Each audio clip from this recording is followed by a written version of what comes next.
under God, indivisible, with liberty and justice for all. Good evening, everyone, and welcome to the March 10th, 2014 Board of Commissioners meeting. As always, we'll start with public participation. And I'd like to remind you that the participation at the beginning of the meeting is for those of you who it's offered as a courtesy for those of you who can't stay. And we also have a soft 5-minute rule that we ask all comments to be kept to 5 minutes or less. And if you start to approach the 5-minute mark, you'll get a gentle reminder.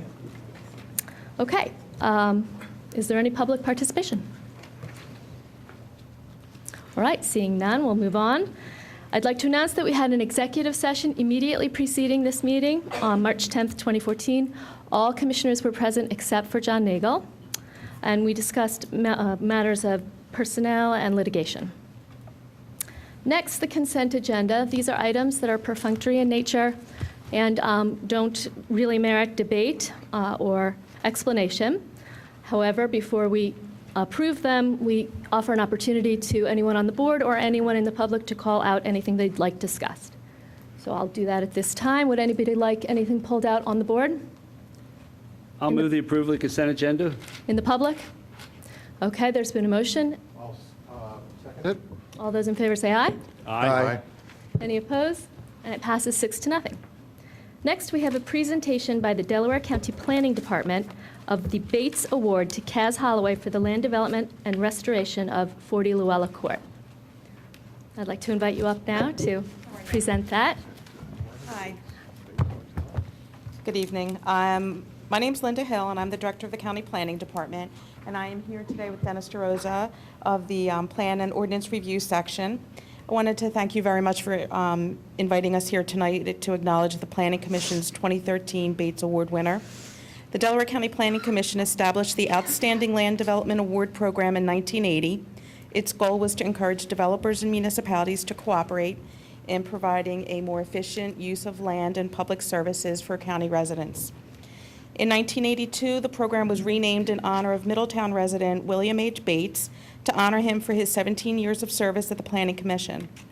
The Bates Award became the vehicle for Planning Commission to publicly acknowledge outstanding land development projects in Delaware County that employ innovative techniques and practices in accordance with modern and evolving principles for site planning and design. Every August, the Planning Commission requests nominations for projects that reflect exemplary on-site planning and development practices and the innovative use of land resources. Projects that are substantially complete during the prior 3 years are eligible for the award. Some years there have been multiple winners. Some years no award is given if none merit the standard. This year we're pleased to announce that the Delaware County Planning Commission formally presented the 2013 Bates Award to the Louella House in Radnor Township at its February commission meeting. To tell you a little bit more about why this project merited the award, I'll turn it over to Dennis DeRosa to briefly explain that to you, and then we can have Mr. Holloway and the township receive their plaques. Thank you. Hi, how are you? Welcome. Good evening. On behalf of the Delaware County Planning Commission, I am pleased to present our Innovative Land Development Award to Cas Holloway and his development team for revitalization of Louella House, or Louella Mansion, as is also well known. Others associated with this project to be awarded are Radnor Township, Chester Valley Engineers, Gate 17 Architecture, and the firm of Saul Hewing. Louella House is a large Victorian-style structure, Second Empire building, located in Wayne, Pennsylvania. It was renovated to a 12 luxury condominium building from its previous use as 25-unit apartments. Louella House was constructed in 1865 as a gift to his daughter by the father of Wayne, James Henry Askin. He was the early developer of North and South Wayne commuter subdivisions. Since its construction, the building has been a private estate, a school, hotel, apartments, and now condominiums. It appears to be National Register eligible as well as locally significant. The project includes an attached underground parking garage that accommodates 24 parking spaces. possesses a green roof that was developed into a Victorian park. The Delaware County Planning Commission reviewed this project in November of 2011 as a restoration land use project. It's not very often that we see a development that is considered infill development or preservation of an historic structure, mostly because it seems to be cost prohibitive. But this is a fine example of such a project, and we're happy to award Cas Holloway and Friends.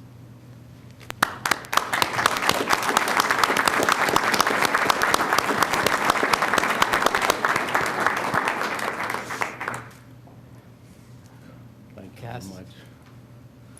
Thank you. And Thank the you. second one's for Radnor Township. Oh, well, go ahead and take that down. Go ahead, would you like to-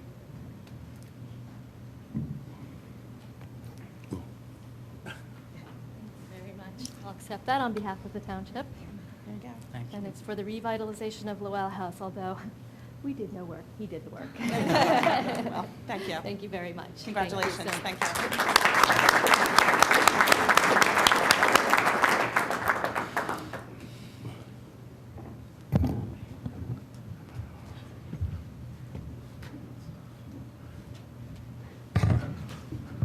Next, we're going to have a presentation by Cas Holloway to take us through the project and sort of showcase why this award was given.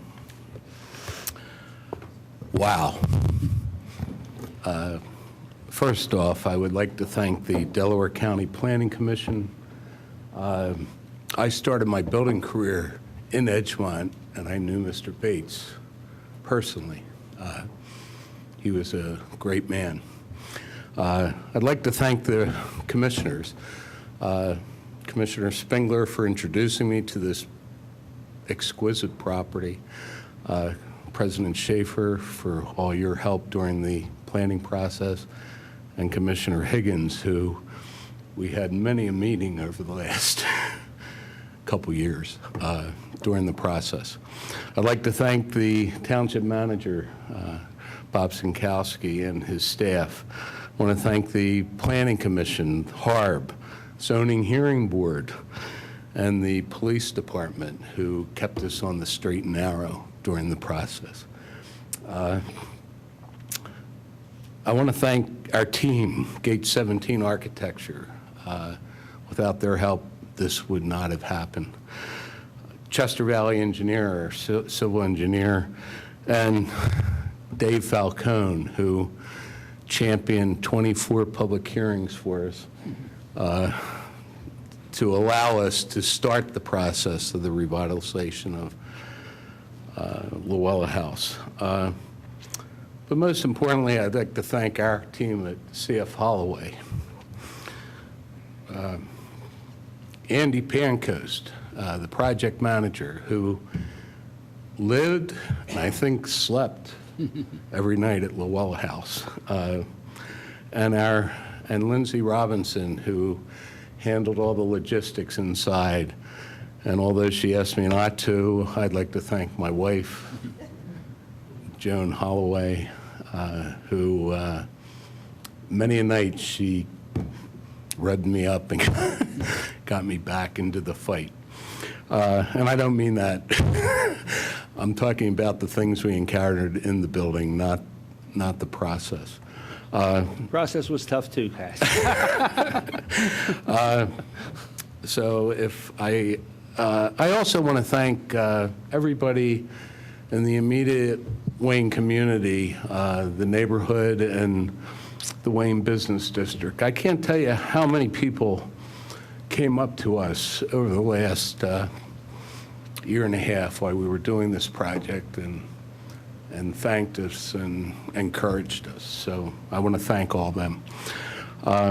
So if I may, I'm going to try to, if you need to tell me that my 5 minutes is up, just ring a bell, okay?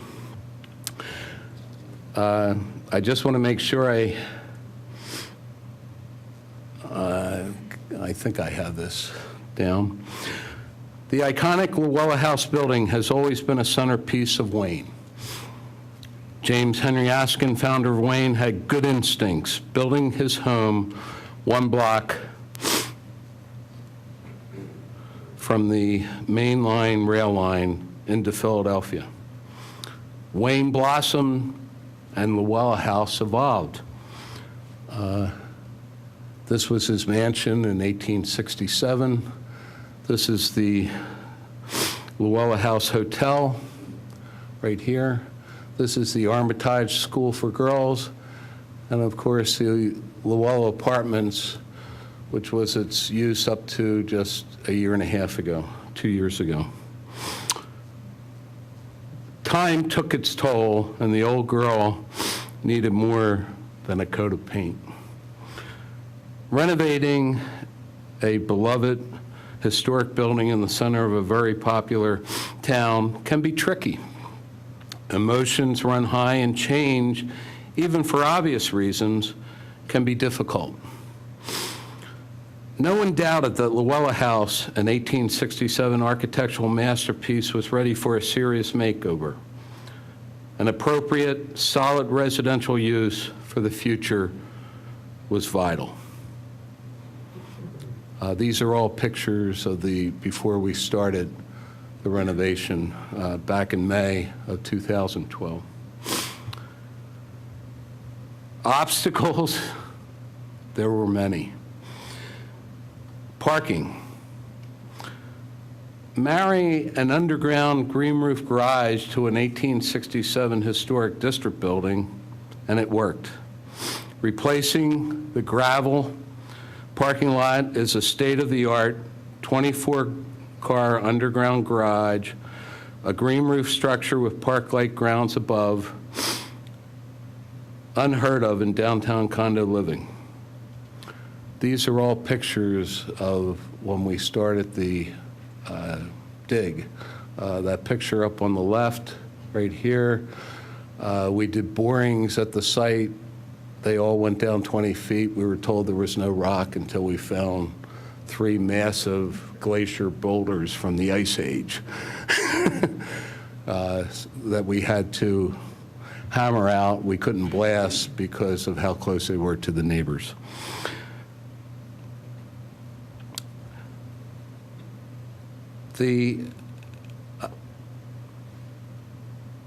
This is the construction of the structure. You can see the bottom photograph is just the deck before we poured. Then this is the steel, the deck, and the finished concrete. The garage has direct access. In fact, let me back up one. The garage has direct access right here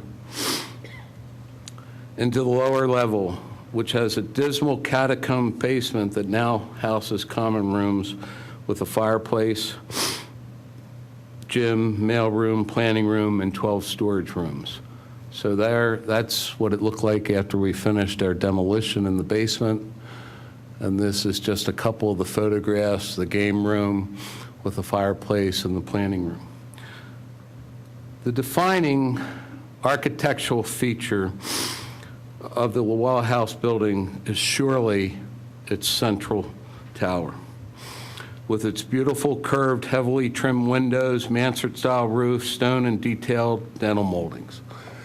This, I thought it would be helpful to show stages of the demolition and reconstruction. This is the original tower from close-up up on the roof. This is with the 4 windows removed, and we actually reconstructed the windows to their exact specifications and had the moldings all custom made to match the original moldings. This is one feature, and you can see the large dental molding which we matched underneath. We had just wonderful people working on this, artisans and carpenters and vendors. I can't thank them all enough for their help. But you can see the before and after of the tower. The mansard roof, with its 42 distinctive dormers, required the utmost care and attention to detail. We made the decision to replace deteriorating old slate roof with a new Vermont black slate. So you can see the original slate, it actually had been painted. It's the same color as all the trim, the blue, and the windows of the dormers. You can see that we actually had to remove, this is the building gutter right here. When we started taking it apart, it was rotted all the way around. We actually had to reconstruct the entire frame of the outside of the building and then build a brand new gutter. You can see the construction of the dormers. And then we replaced the trim and the windows with the exact style window. Pella did a phenomenal job of matching all the windows in the building. And then, of course, the new slate. We decided pretty early on to do the real slate because we just felt it was appropriate and it was the right thing to do.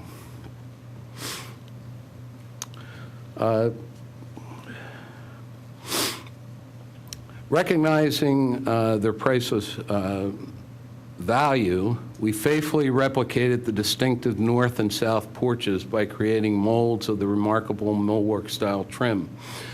We restored the original blue marble window and door surrounds, and I have some close-ups a little further on. The enormous north and south, these pictures, this is the before picture, and you can see from a distance, the house was magnificent, but as you got closer, you realized just how much care needed to be taken to bring it back to life. You can see we had to remove the entire porches, and the reason for that, our structural engineer found out that there were no frost footings under any of these massive columns. So we actually had to hand take those porches down and all the columns and then rebuild them, and we matched them exactly. Every detail was exact, and you can see what the finished product versus the original looks like. The enormous, so these are pictures of us taking the windows out and then replacing them. This is the north side. One of the greatest details, you see these coins, they were all painted, and we wet blasted the entire building and removed all the old stucco, re-stuccoed, and then we were able to uncover these beautiful blue, Pennsylvania blue marble surrounds around all the windows. The enormous north and south double doors were remade, duplicating the original design, which had been destroyed. If you look at the doors that were on before the reconstruction, these are the marble coins that were painted blue. You can see the doors, they were cut at some point in half and made into a transom up above, so these were 6/8 operating doors. I think they did it just to make them easier to operate. So we located this photograph from the Historical Society, and you can see the original front doors went all the way up. They were almost, it's 9 feet 5 inches high, but the detailing trim is the same. And these are the same doors you can see if you look here. And this is the south door from the outside and the south doors from the inside. And you can see we kept the marble foyer right here, but you can see this is the photograph from the 1880s, and this is the new finished product. The original walnut and ash center staircase is something we're very proud of. We wanted to maintain the feel of the interior entrance, and you can see this stairwell. The entrance to the stairwell, this is walnut and ash, and what we did was carefully cover it, protect it during the demolition, and then restored the floor. That's the original floor from 1867. It's just gorgeous. And then again, you can see that marble foyer right here. This again is a picture taken from the back of the south entrance.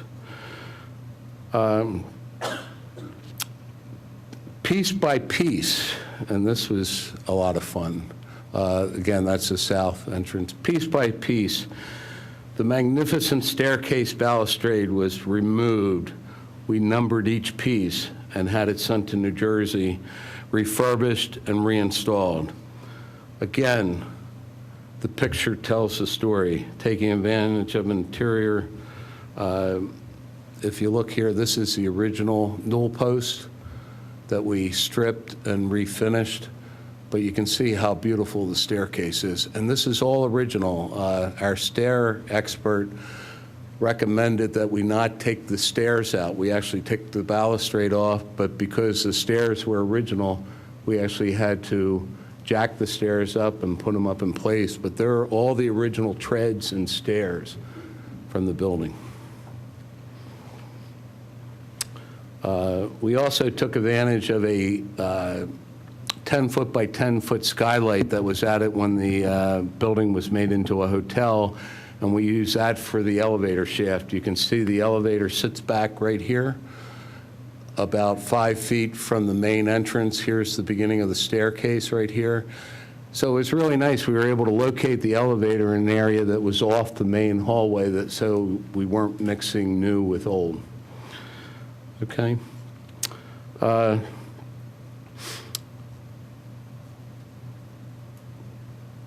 When a solidly built masonry 1867 building is ravished by time and carved into 25 small apartments, the resulting wear is bound to show. And these are all pictures. We took literally hundreds of pictures of before we started the restoration. Uncovering the intrinsic beauty and creating exciting, livable space was our mission at Louella House. Our architectural and structural evaluations clearly revealed that the ideal floor layouts would yield 12 residences. Okay. We actually took all the plaster, all the knob and tube wiring, all the mechanicals, all the lead pipe, everything that was in this building was stripped down to the bones. And what beautiful bones they were. I mean, that's why this building really was worthy of restoration, because the inherent structure. If you just look at these photographs, you can see it took months, but we hand carried all of that material out. Okay. Merging the Victorian facade with 21st century interiors, Louella House is truly unique. Our 12 new condominium residences enjoy a sunny corner location. Transforming the neglected but still regal structure was exciting. Mindful of the craftsmanship of the past, the comprehensive renovation is complete with state-of-the-art mechanical systems. And these are just some of the photographs. And each unit is different. We worked with our buyers. We were so fortunate because during this whole process, we had so many people inquire about the building and bought from plans. Joan was the one that really kind of got them excited about it. But these are all pictures of the interior now that we're finished.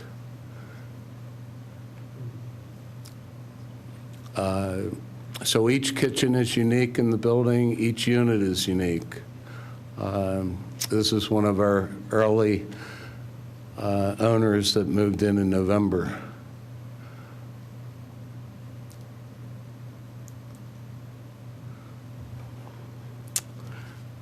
And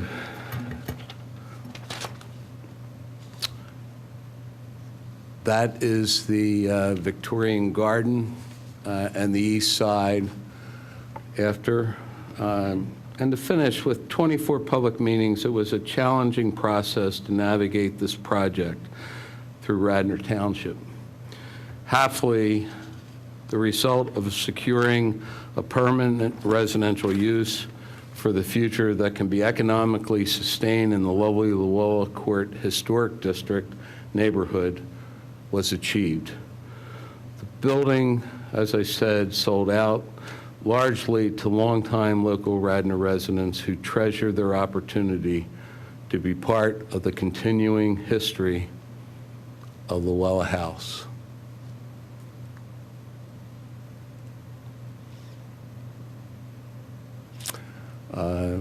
This is one of the 2 light standers that we actually restored. They're original from the house in 1867. And that's it. Thank you.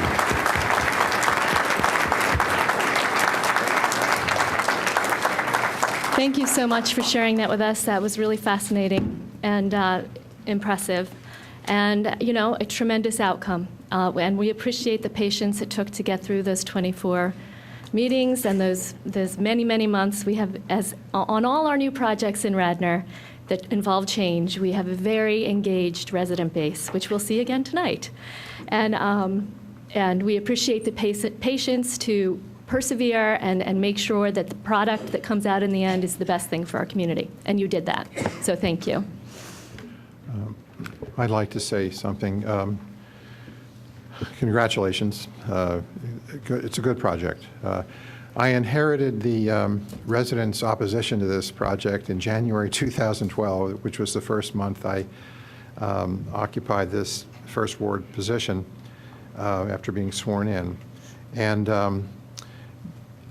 But all in all, I think you have a fine product here, a fine result.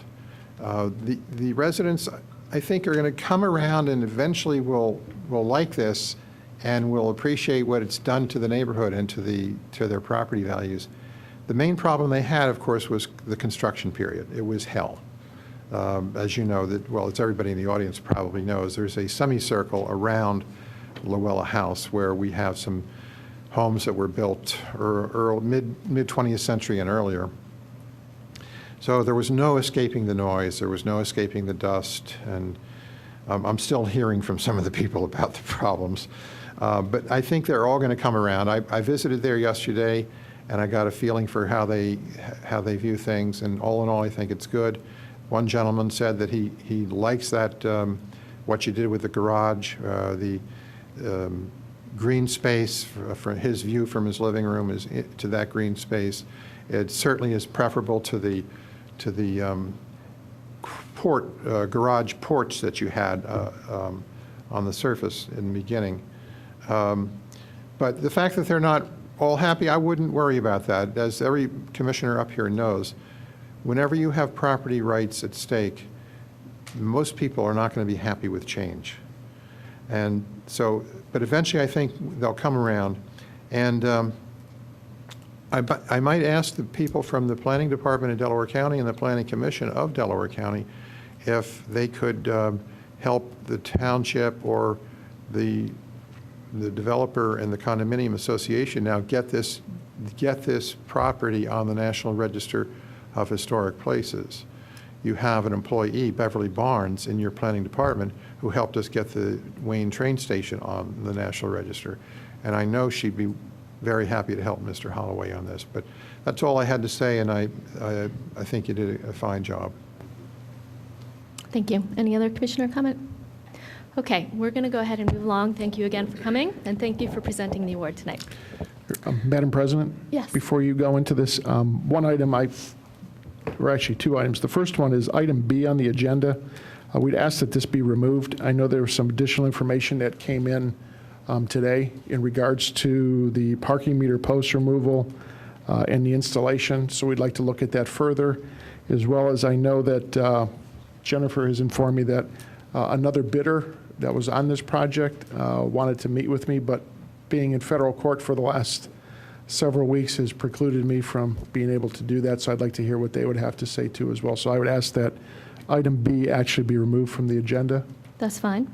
Then also too, in regards to the ordinance 2013-20, looking at over this weekend and the past week, looking at the must from the original proposal that was given, which would be almost 18, 19 months ago, and looking at how this has changed, how this has evolved over time, that I will present to the board on the 24th another ordinance that would actually look at incorporating office in there and only the hotel. I think going back and looking at some of the different items with the apartments in that, and being that this is our corporate park, of whether they fit within there. So we're going to re-propose something back to the board on that, as well as bring something back on Villanova too as well on the 24th. I think there's been some good feedback I've gotten from some of the business owners in and around the area.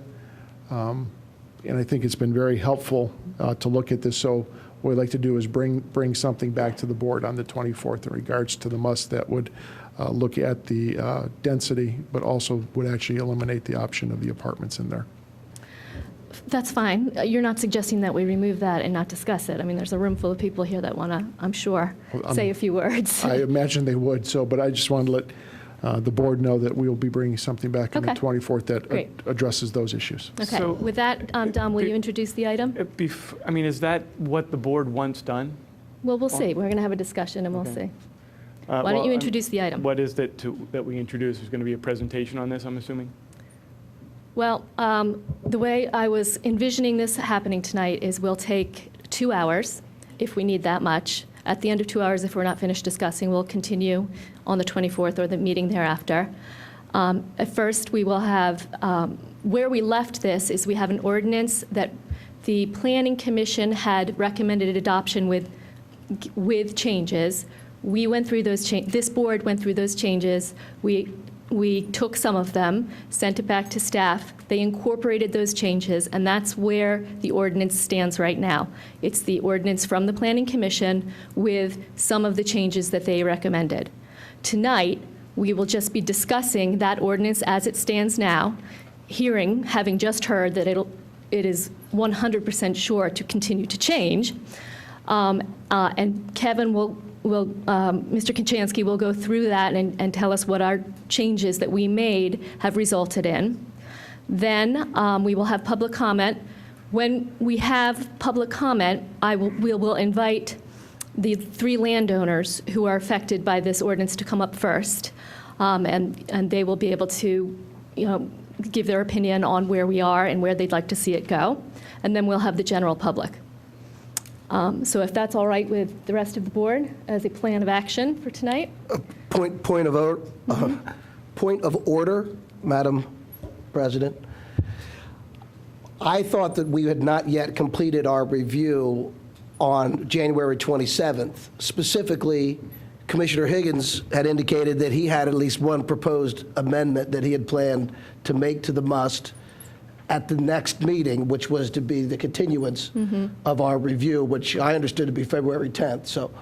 So that has never been made. So the point of order is, should we not go back and revisit further amendments before even considering this? Specifically, at least the one. Yeah, after we hear from Kevin, sort of catching us up where we are from our last amendments, if there's any member of this Board of Commissioners that would like to put forth another amendment, I mean, I can't see why you wouldn't do that tonight, although it sounds to me like we're going to have a lot of changes in the next version. But if any of us have changes that we'd like to put forward tonight, I don't see why not for discussion.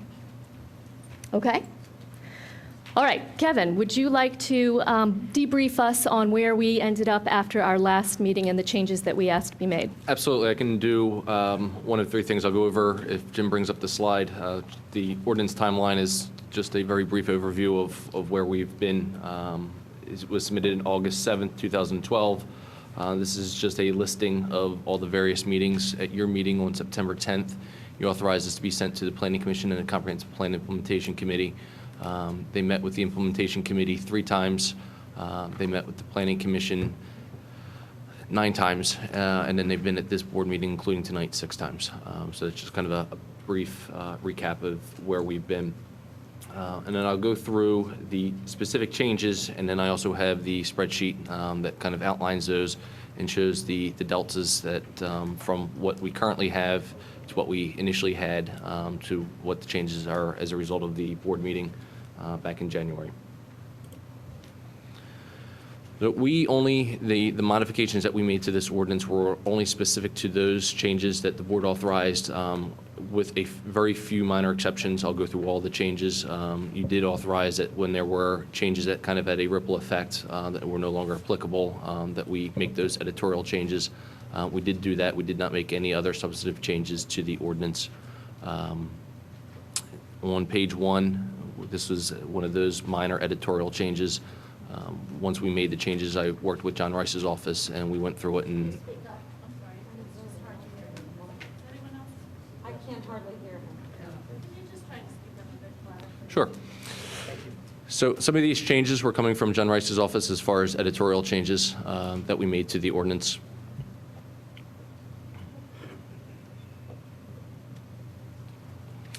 The first substantive change, which was a change from the board, was removing the right-of-way. So the definition of total site area now includes language that excludes any existing PennDOT road right-of-way. That removes that area that was in contention, that 8 or 9 acres underneath the Blue Route.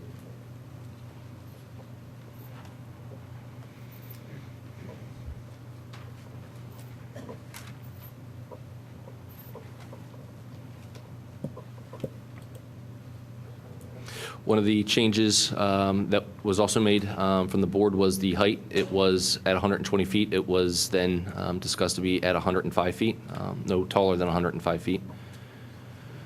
And that the building grade is measured from existing grade and not from a finish or improved grade. If you recall that our current code allows for a fill of 8 feet, that the building height would be measured from. This is measured from existing grade.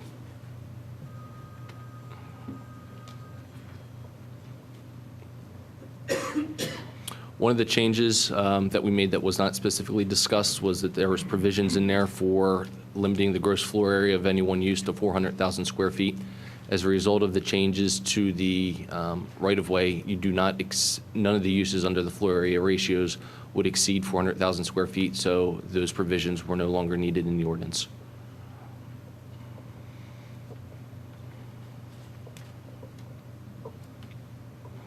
We also discussed the reduction of parking for non-residential uses to cap the amount of off-street parking that was required to no more than 95% of what the current code requires.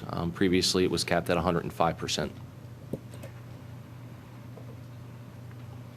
Minor change here with cars and spaces. This was something from the Planning Commission regarding the car implementation share program.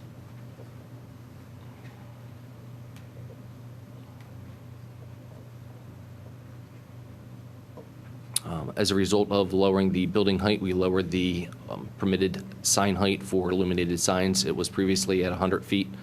With a building height of 105 feet, we thought that it was necessary to bring the lit signs down beyond that. So that was something that staff made as a result of the change to the building height from the board.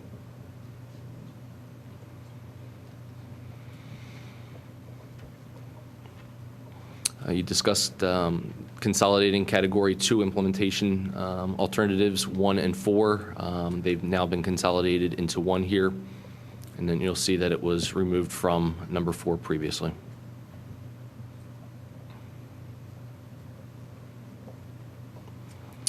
One of the other provisions that we removed from density bonus was to allow a subordinate use to go from 400,000 square feet gross floor area to 420. Since we cap less than 400,000, we remove that provision as well as an allowable bonus.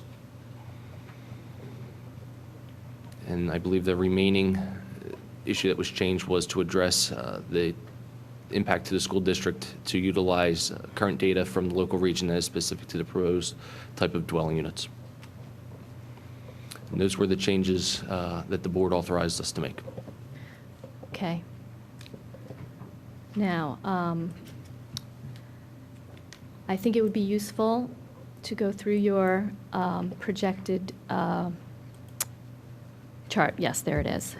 With the ordinance as it stands now, with the changes that we made. If we did adopt that without any changes, what that would look like.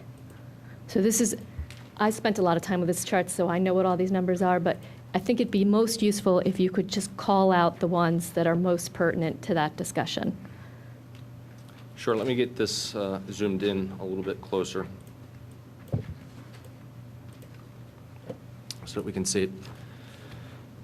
The first row of numbers that we have on the chart are building coverage, accessory garage coverage, and impervious coverage. We go from an existing building coverage of 30%, and then the area that is based off of previously was off of the gross site area, which included the area under the blue route. As a result of that, the changes that the board made reduced the allowable building coverage at the staff recommended 20%, down by 200 and almost 80,000 square feet from what was previously allowed under the PLO. We have a blank column in here as staff's recommendation because at this point staff was not authorized to go back and make any changes, but as we were going through the format, we added that in there in case we were authorized.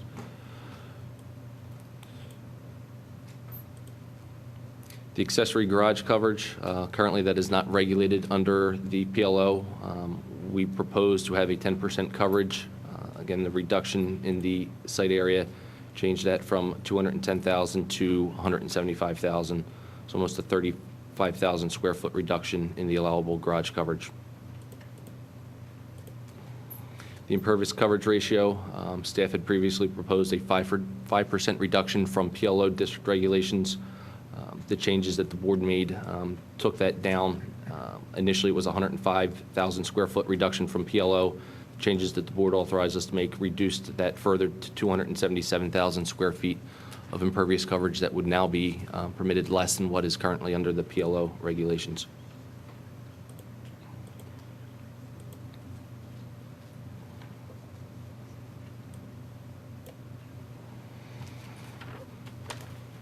And then we look at the gross floor area.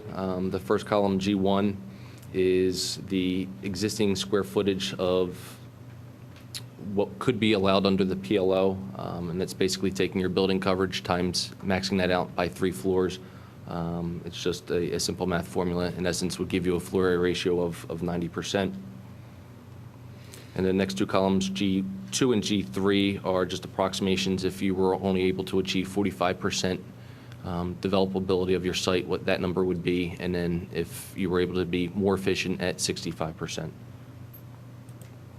Column G4 is the existing square footage as to what is either approved under plan approvals or what exists currently out at the site.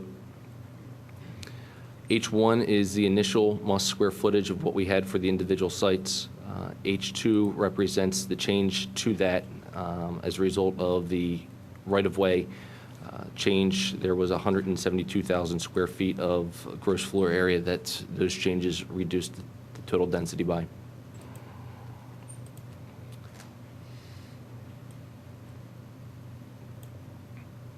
Then, if you recall, we had 2 bonus provisions that allowed increase in density beyond what is the base density. Under bonus provision 1, there was a change of 240,887 square feet as a result of the right-of-way change. Most of these changes are as a result of the reducing the area that can count towards the site area. And bonus 2 was a reduction of 275,299 square feet.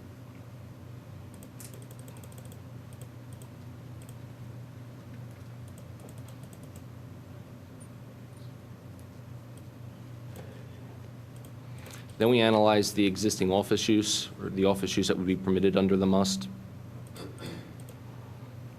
Under the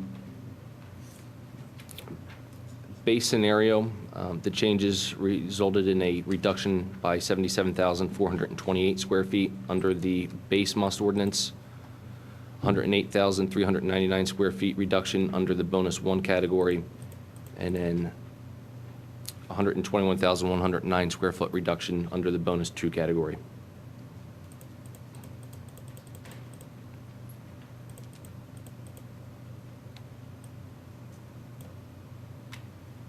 And then we looked at the allowable retail. From the initial musts, the changes resulted in a reduction of 17,206 square feet under the base. Under bonus 1, it was a reduction of 24,089 square feet under the bonus 1. And the bonus 2 was a reduction of 27,530 square feet. And then finally, what we did is we added the retail and the office combined, as those were the 2 highest trip generators under the initial must, and then compared that with the changes. Under the base, it was a reduction total of those 2 uses of 132,488 square feet. under the bonus one is 148,639 square feet.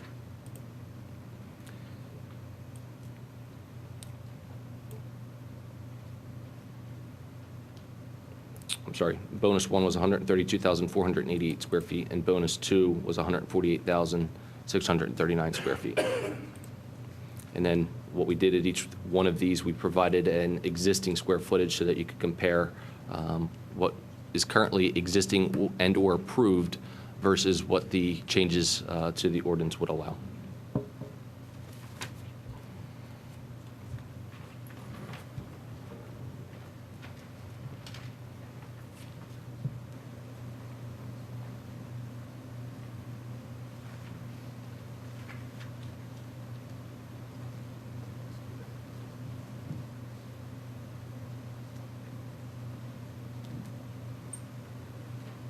Okay, are you wrapped up? Yes. Okay. Now, before we open the floor, do we have any commissioner comments or thoughts? Or, Rich, I if there's just an have- amendment that you had brewing? Maybe just a few points of clarification.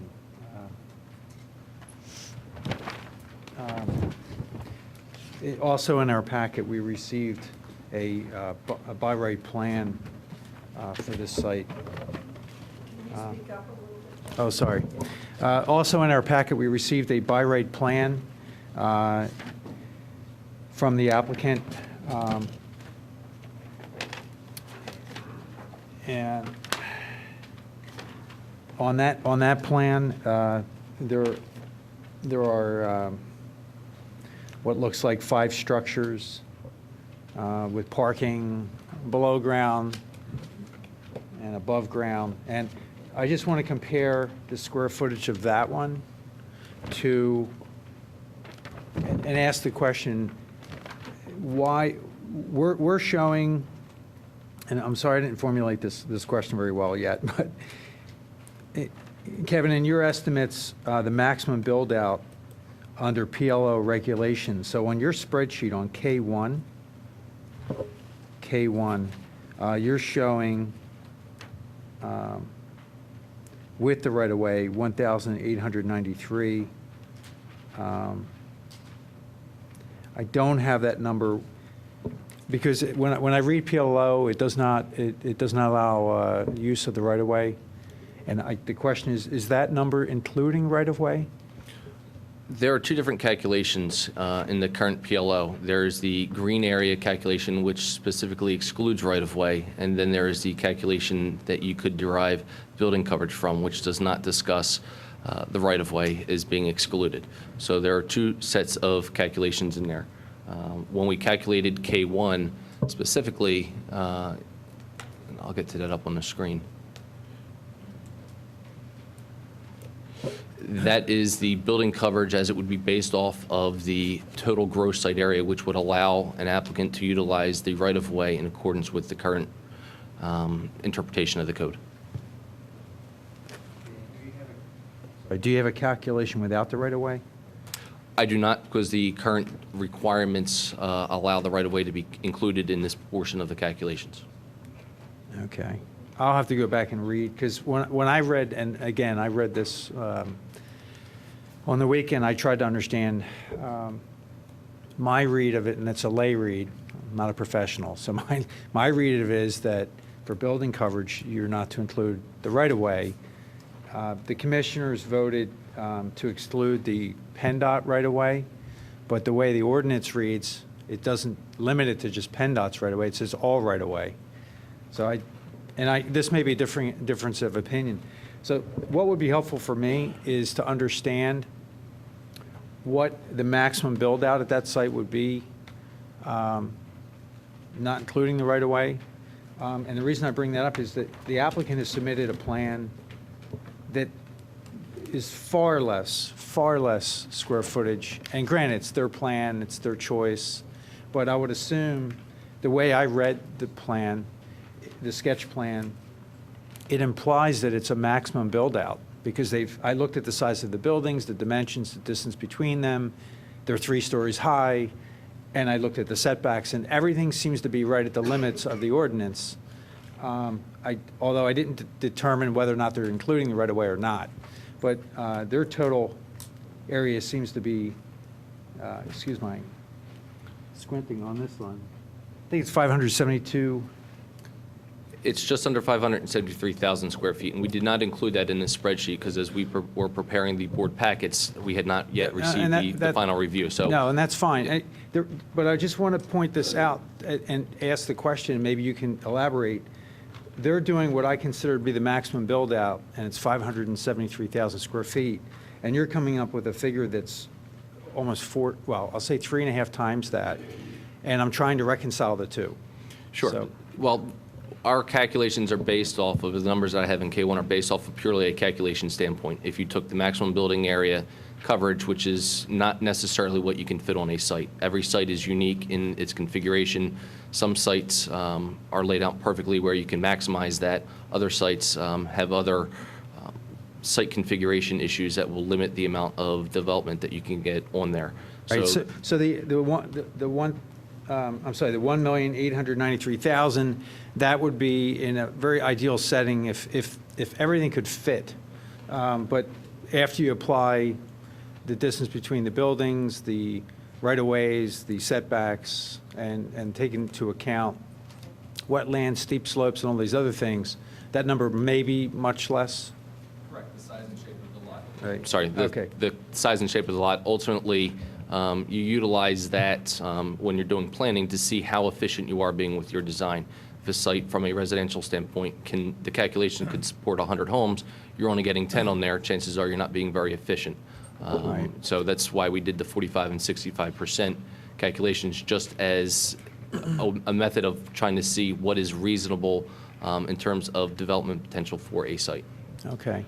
All right, thank you. How efficient that you can get. That was the only clarification I need. I mean, just for me, I'll just opine on this, that those numbers tend to make me think that a by-right plan will allow for, 1.8 million square feet, but then the applicant actually puts in a plan that they're willing to build, possibly willing to build, and it's only at 500,000 square feet. So there's a lot in between, and I just want to put that out there that when I'm looking at the must ordinance is asking for a lot of relief, and the way it's designed, we could grant much relief, but in reality, the maximum build-out of the site under the existing zoning by an applicant puts it at 570,000 square feet. So, for me personally, to go from 570,000 square feet to 1.8 million, there's a huge gap there and a big continuum there that I'd like to see squeezed tighter. I would be willing to grant relief, but not that much relief. It's Okay, just so so that much more. segues right into the confirmation that Yeah. I wanted to do. And that is what the numbers are right now. So I just want to go through and give 6 numbers and make sure I have the correct understanding and have everybody have the right understanding. As the ordinance stands now, with our changes from the last meeting that we discussed this, 22nd. This site that we're talking about, the Biomed site, the base gross square footage, the most they could build base without taking any bonus is 415,127. If they get one bonus category to 0.7, it goes up to 581,178, which is in the neighborhood of what the by right plan that was submitted is. If they get all the bonuses and develop at 0.8 FAR, it's 664,203. That's where as drafted at this moment, that's what the numbers are for gross square footage, right? Correct. Okay. The subset of office use possible under those numbers. So the point is, we're not talking about 1.8 million right now or whatever. We're talking about these smaller numbers, which are guaranteed not to be the final numbers, but just that's what's the universe of what we're talking about right now. The office use under those numbers, the base case would be 186,000. The 70% bonus would be 261,000, and the full bonus at 0.8 FAR would be 298,800, so almost 299 100,000. And that would be as much office space as it could go there. Correct. Okay, so those are the numbers we have. The next thing I just wanted to have some clarification on before we go to a public discussion is that we received over the last few days a by right sketch plan that was submitted last week for this property that was for 572 or 573. And our consultant engineers issued a review letter. I think that's on the website at this point. So many of you have seen that probably. And I wanted to ask our consulting engineer, Roger, to just comment on that.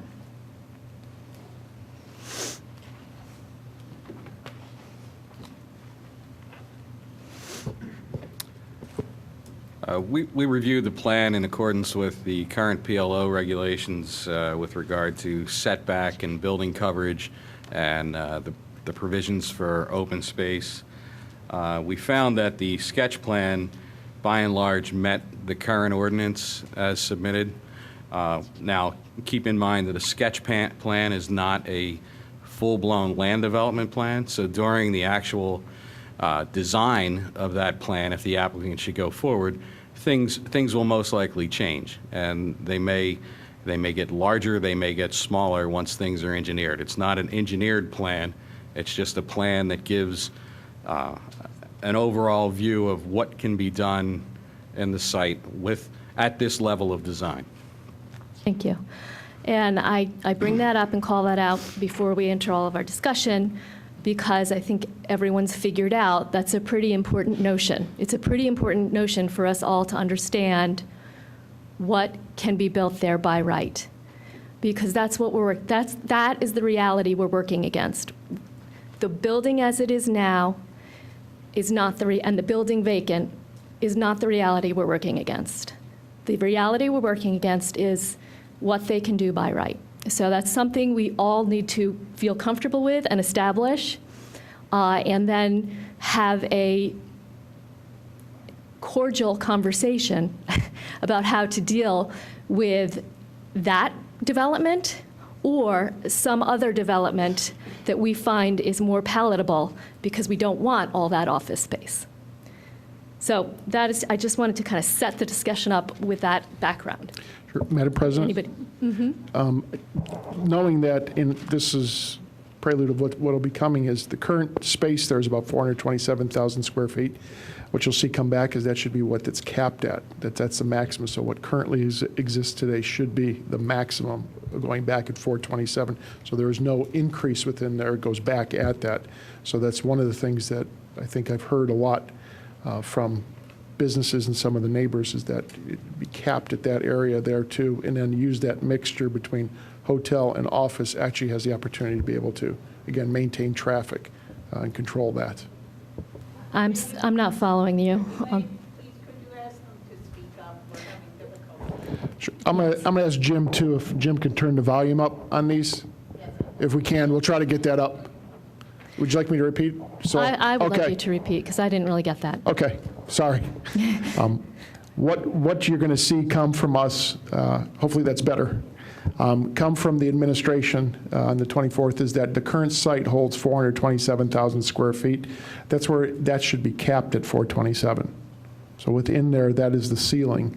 And then working within there, and then if we add in a component of the hotel that was being proposed, that's again controlling traffic, that should be the cap of 427. That's what will be coming forward. The cap of all uses at All 427? uses at 427, which mirrors the exact site as it sits today of what's there.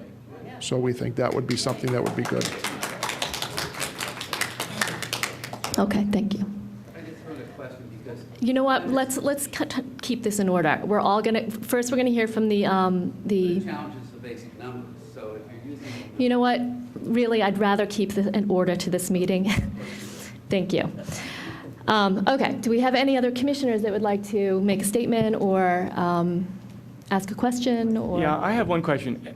Is this still Biomed's word? I mean, who is the advocate of that idea? Because that's a I mean, it's an idea that many of us seem supportive of at this point, but it seems very far from what Biomed wants. That's true. Again, though, and out of all respect to Biomed, and to the public, and to the board, as the Board of Commissioners, you are in charge of the township. You are the ones that, again, should set the standard of where everybody goes and how they try to work within. The 427, again, is coming from some of the businesses in and around the area that may be impacted by this. I think there's an agreement that something has to be done. The building is vacant right now. It's and I don't want to offend anybody, but the building doesn't look good either. It's past its time. But I think something that we can, again, invigorate through, I think a big part of this is economic development, to, again, maintain that base, to continue to keep that growing, especially with our occupancy tremendously high, to have new product come in here to be built. And also, again, that maintains the community. It's good tax revenue for the township. But I think this is the process that this has gone through over the last almost 2 years here, I think has evolved this to this point where I think we've gotten some good feedback. And I think if we look at this as that cap, or that's that ceiling, and we work backwards from that, where if there is some density in Yeah, and what if that cap that we like doesn't equal what they have the right to build? They still have to go through the approval process, and I'll watch what I say here, but we'll just say they have to go through the approval process to get through that. And I would say that some of our boards and commissions, and just like Cas, it took 24 meetings to go through with just the Louella Mansion. I'm sure this one would go through a very rigorous look through that. So, Well, we're at meeting 18 already. yes. So we don't have far to go to get there. All right, any other commissioner questions or comment? All right. Well,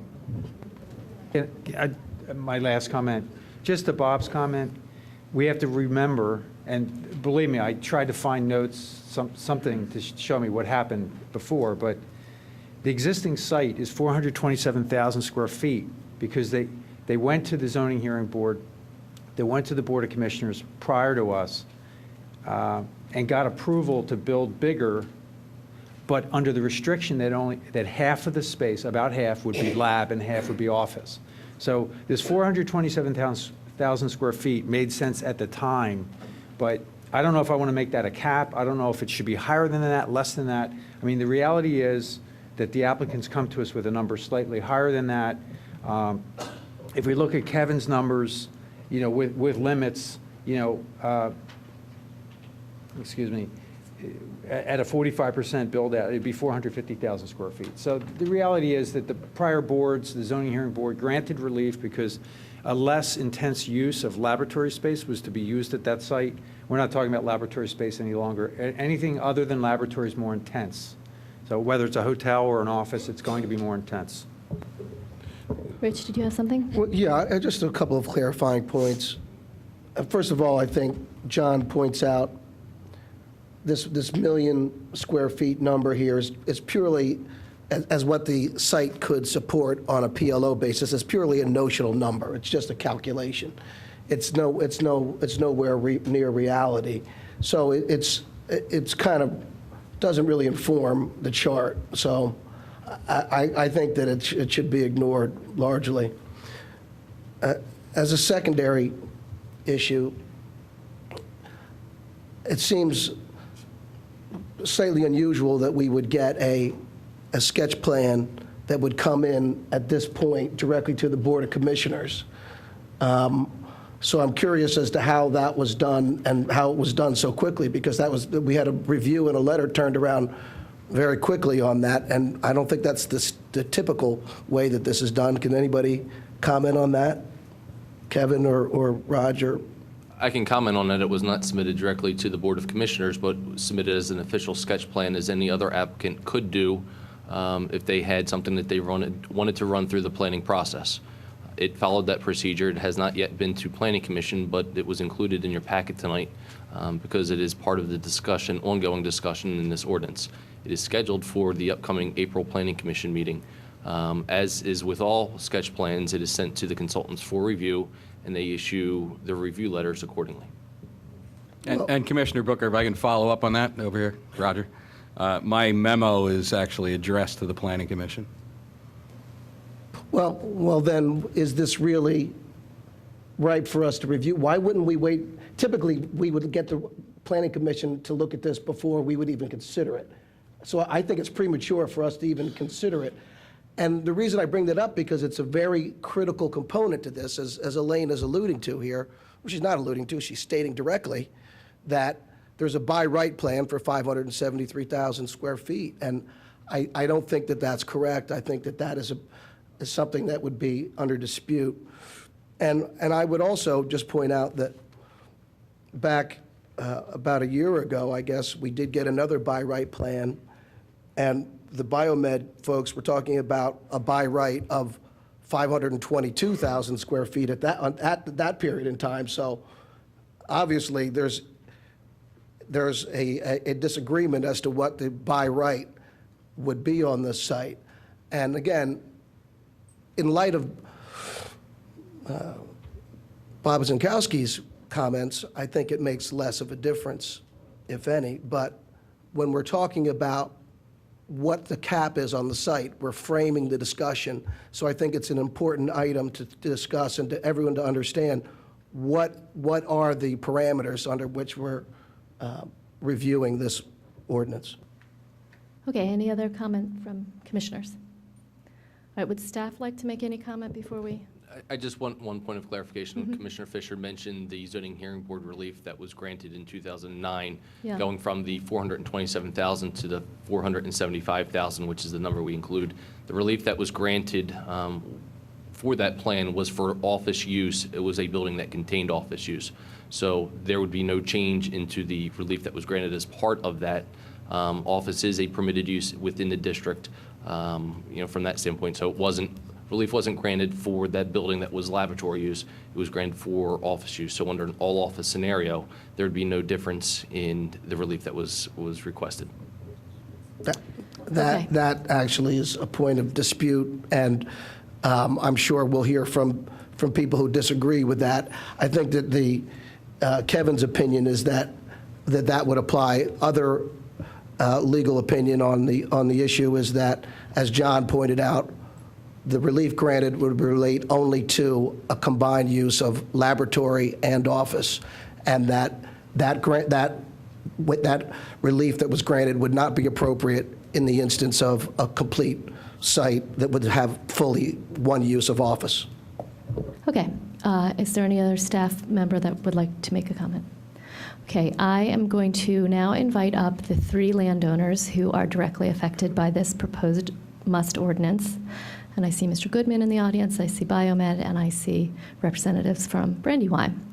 So first, since this all started out from Biomed, why don't we go ahead and have you come up first? If you'd like to come up, you certainly don't have to.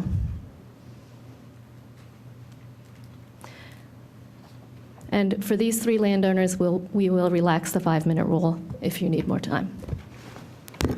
Thank you. We'll try to be as succinct as possible on this.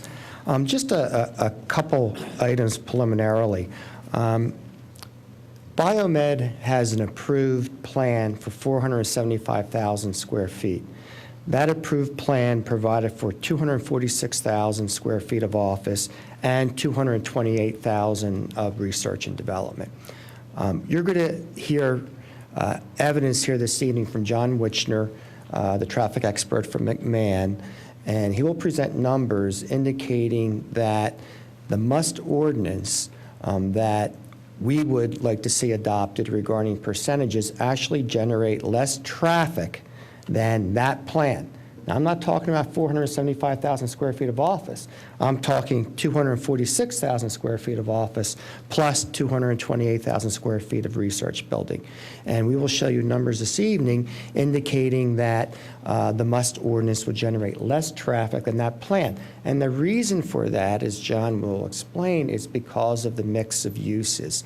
In particular, the residential type use, because you have directional traffic. Obviously, when you have office, people are coming in the morning. If there's a residential component, people are going the opposite direction. So that is why when you're on the expressway, many times, you'll see eastbound in the morning being packed and westbound flowing freely, because that's the general direction of the office type use.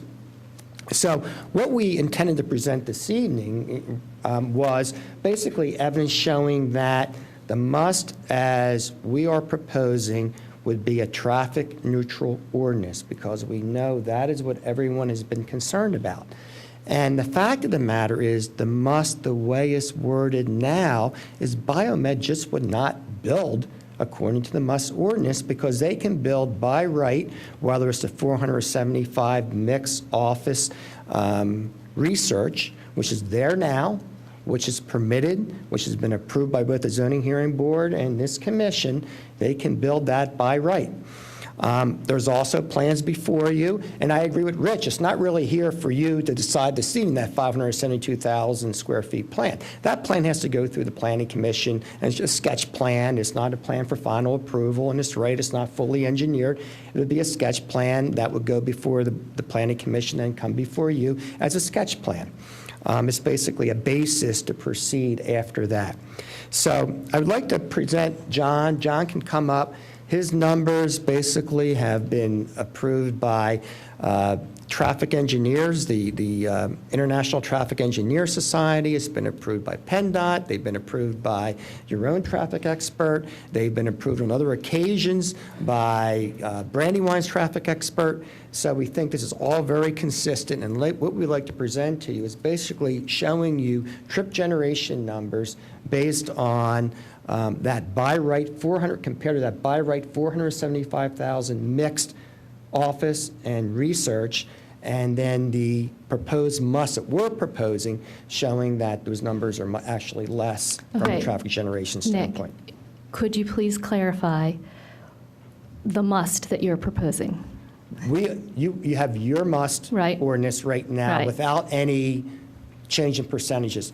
John's going to show how those numbers can be increased and still be less of a traffic generator than would exist All there right, the today. numbers as in the multiplier or the As in numbers? the multipliers. Okay. It's basically the multipliers and the percentages for office use. Nick, a minute ago, you said you would not build according to the current must. Ordinance. With the current percentages. And when you go back to the square footage numbers that Elaine presented earlier, that's 415,127 Right. as a base gross square footage. And only 186,000 of office. So that you would not build? We would not build. You'd withdraw your application? Well, we don't have an application in front of you. We would just Well, not build it. We probably The ordinance. would basically just walk away and build under the current PLO ordinance.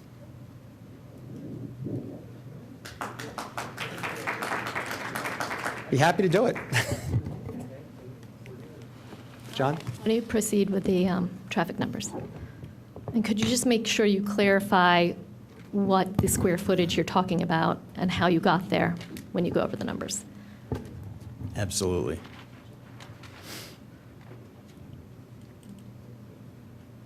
Okay. Good evening, John Wichner with McMahon Associates.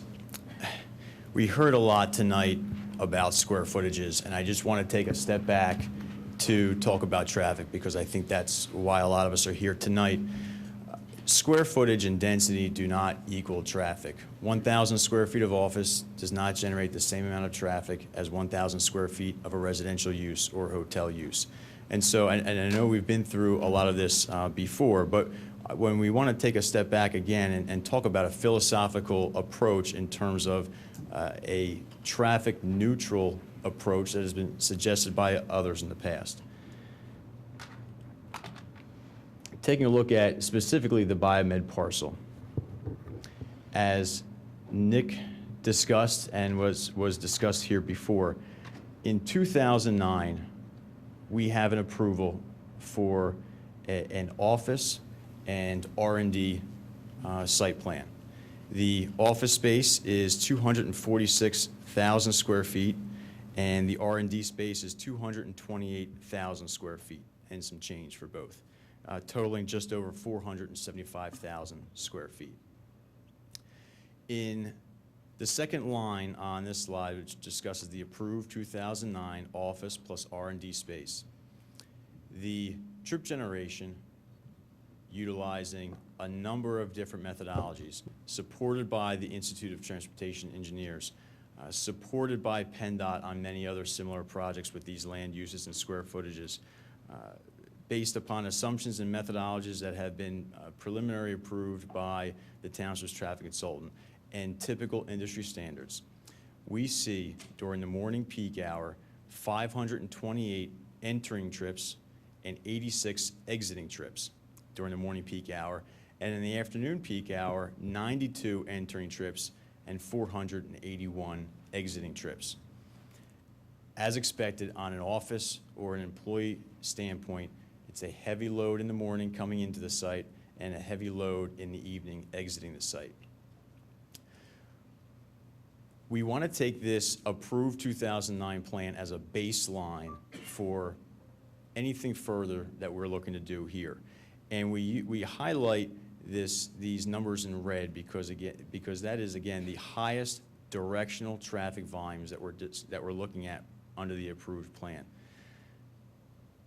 Under the mixed-use scenario, there will be more trips entering plus exiting, but if you're designing for the highest directional traffic volume in the morning and in the afternoon, those same improvements will be able to accommodate the lesser directional trips exiting in the morning and entering in the afternoon. And the exiting in the morning and the entering in the afternoon really represent the residential use that was being proposed on this site. Using the approved 2009 plan as a baseline, we then took it one step further to do a back calculation in terms of using the 528 in the morning and the 481 in the afternoon as a threshold, or holding that line steady. We then back calculated using a number of different variables, however, really focusing on percentages of office, residential, and retail use to determine a starting point for an FAR for the baseline under the MUST ordinance before any bonus densities and any other off-site improvements. Based upon this analysis, we see that an FAR of 1.0 is a traffic neutral comparison to the 2009 approved plan based upon this highest directional traffic volume. Now, what does a 1.0 FAR look like with different percentages that we estimated? On the green column under baseline, a 1.0 FAR leads to a total of 829,000 square feet and change. This is based upon a 60% mix of office, a 37% mix of residential, and a 3% mix of retail. The retail is really a supporting component of residential and office uses. That type of retail is typically not drawn from the motoring public. They are supportive or ancillary uses toward office and residential uses. So under this baseline of a 1.0 FAR, we now have what has been alluded to or suggested by others even is a traffic neutral comparison to the 2009 approved plan. Not the 572,000 square foot plan that we just talked about that is a theoretical by right plan, or at 475,000 square foot all office theoretical by right plan. This is the approved 2009 plan with a mix of office and lab space. So overall, we just want to take us one step back and move the conversation from square footages, because square footage is not equal traffic. We want to talk about what a lot of us are here to talk about tonight is traffic, and using that baseline of the approved plan, our baseline of a 1.0 FAR is seen as a comparison or a comparative traffic volume. Now, we can then get into, as this moves potentially back towards staff, we can talk about the 1.0 potential bonus of number one and the bonus number two of a 1.2, which is used to encourage Biomed or any other property owner to jump into these bonus densities to then provide those off-site roadway improvements. Madam President? Let me just ask a question really quick. Why isn't there hotel use here? Based on the language under the must, and once the right-of-way was taken out, Biomed, I believe, feels is now only 3 potential users or uses can fit on this site, really from some site constraints as well. So that's one reason. The second reason is that residential and hotel uses from a square footage perspective are really very comparable, very, very similar. So if we say residential at 37%, that could really be residential/hotel at 37%. For traffic purposes. From a traffic perspective, yes. Bob, did you have something? Sure, maybe just if you could clarify FAR, because there may be some people that are what in the world is FAR? Yeah. FAR, floor area ratio. Could you go back a slide? I'm sorry. Basically, what it means is the ratio of floor area to your gross site area. So a 1.0 FAR would mean if you had 500,000 square feet of site area, then you would be permitted to have 500,000 square feet of gross floor area. Pertinent to this case, 829,000 square Would mean feet is how much they 829. have without that right-of-way, the PennDOT right-of-way. So 1.0 is equal to that. Correct, because remember, you took away 7 acres by removing that PennDOT right away. Okay. All so- right. First, this question right here. You're showing the 528 as being in the approved 2009 plan as being comparable to the 518 from your baseline 1.0 floor area ratio. Now, what you have ignored is the exiting volume. So, and you're at 614 versus 670. What would your baseline be if you were at 614 in the AM? Well, And 573 in the PM? And why ignore the other direction? Because the other direction is actually traffic. I certainly don't want to give the impression that I ignored it. The benefits of a mixed-use development is now to basically even out some of these traffic impacts. And Yeah, so, but it's not even because it's more right there. and for roadway improvements to accommodate 518 trips entering the site in the morning, they can certainly accommodate the 169 trips entering during the PM peak hour. And likewise, if we provide roadway improvements that can accommodate 478 trips in the evening exiting this site, it can certainly accommodate 158 trips that are exiting this site during the morning peak hour. So if we can just take it one step further, call it the intersection of Lancaster Avenue and King of Prussia Road. During the morning peak hour, there will be a heavy demand on the dual left turn lane from Lancaster Avenue onto head northbound on the King of Prussia Road toward the site, heading northbound during the morning peak hour. I understand what you're saying. My point is, I think your FAR is higher than it should be because at nothing else, you should at least equalize 614 to 614. And your floor area ratio will be 0.92, whatever it is. That's my only point there. I don't want to belabor all this. Also, Nick, not Nick, Bob, or whoever is appropriate so that I don't get yelled at. But the floor area ratio today for the PLO is only about 0.5. So this is a huge increase over the floor area ratio. Okay, I'm going to, are you waiting for a response? Madam President, actually, the allowable floor area ratio under current PLO is 0.9, not 0.5. What is achievable is a different story. What exists is a different story. What is allowable is 0.9. Well, you have to take it all in context. If with a 45% green space requirement, excluding right-of-way, you could never get 0.9 floor area ratio on Okay, on the let's go PLO. ahead and let our presenter finish his presentation and try to minimize I'm guilty of it as well, asking questions, but let's try and minimize our questions and debate. But really, just to wrap up, I think that some of this information, we certainly have not been able to get to staff at this point, and I think that's one of the reasons why, we'd like to kind of move this toward the staff discussion to work out some of these philosophical approaches in terms of comparisons for baselines and by rights and approved plans. I just have Understood. one quick question, or Yes. actually, I'm going to ask for information. From ITE, could you point us in the direction of what data you used and what estimates you used? What year they were published? Sure. If there's a standard? A lot of my data is in the back of the room. Yeah, I don't need it now. It's- Maybe if you could I show can that to help the you, township. John. and- Yes. I can help you. It's 2012, and Okay. it's the 9th edition. This is all data that you have reviewed already? No, you haven't? No. No, I have not reviewed the information that's up This- there, just the previous slides that we had at other presentations. From November of 2013? Correct. Okay. And, it's a trust but verify.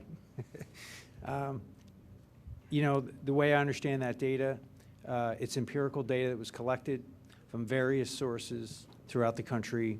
And they even tell you, there's a disclaimer that comes with that data that says, the data here doesn't necessarily fit your use, your building, your location.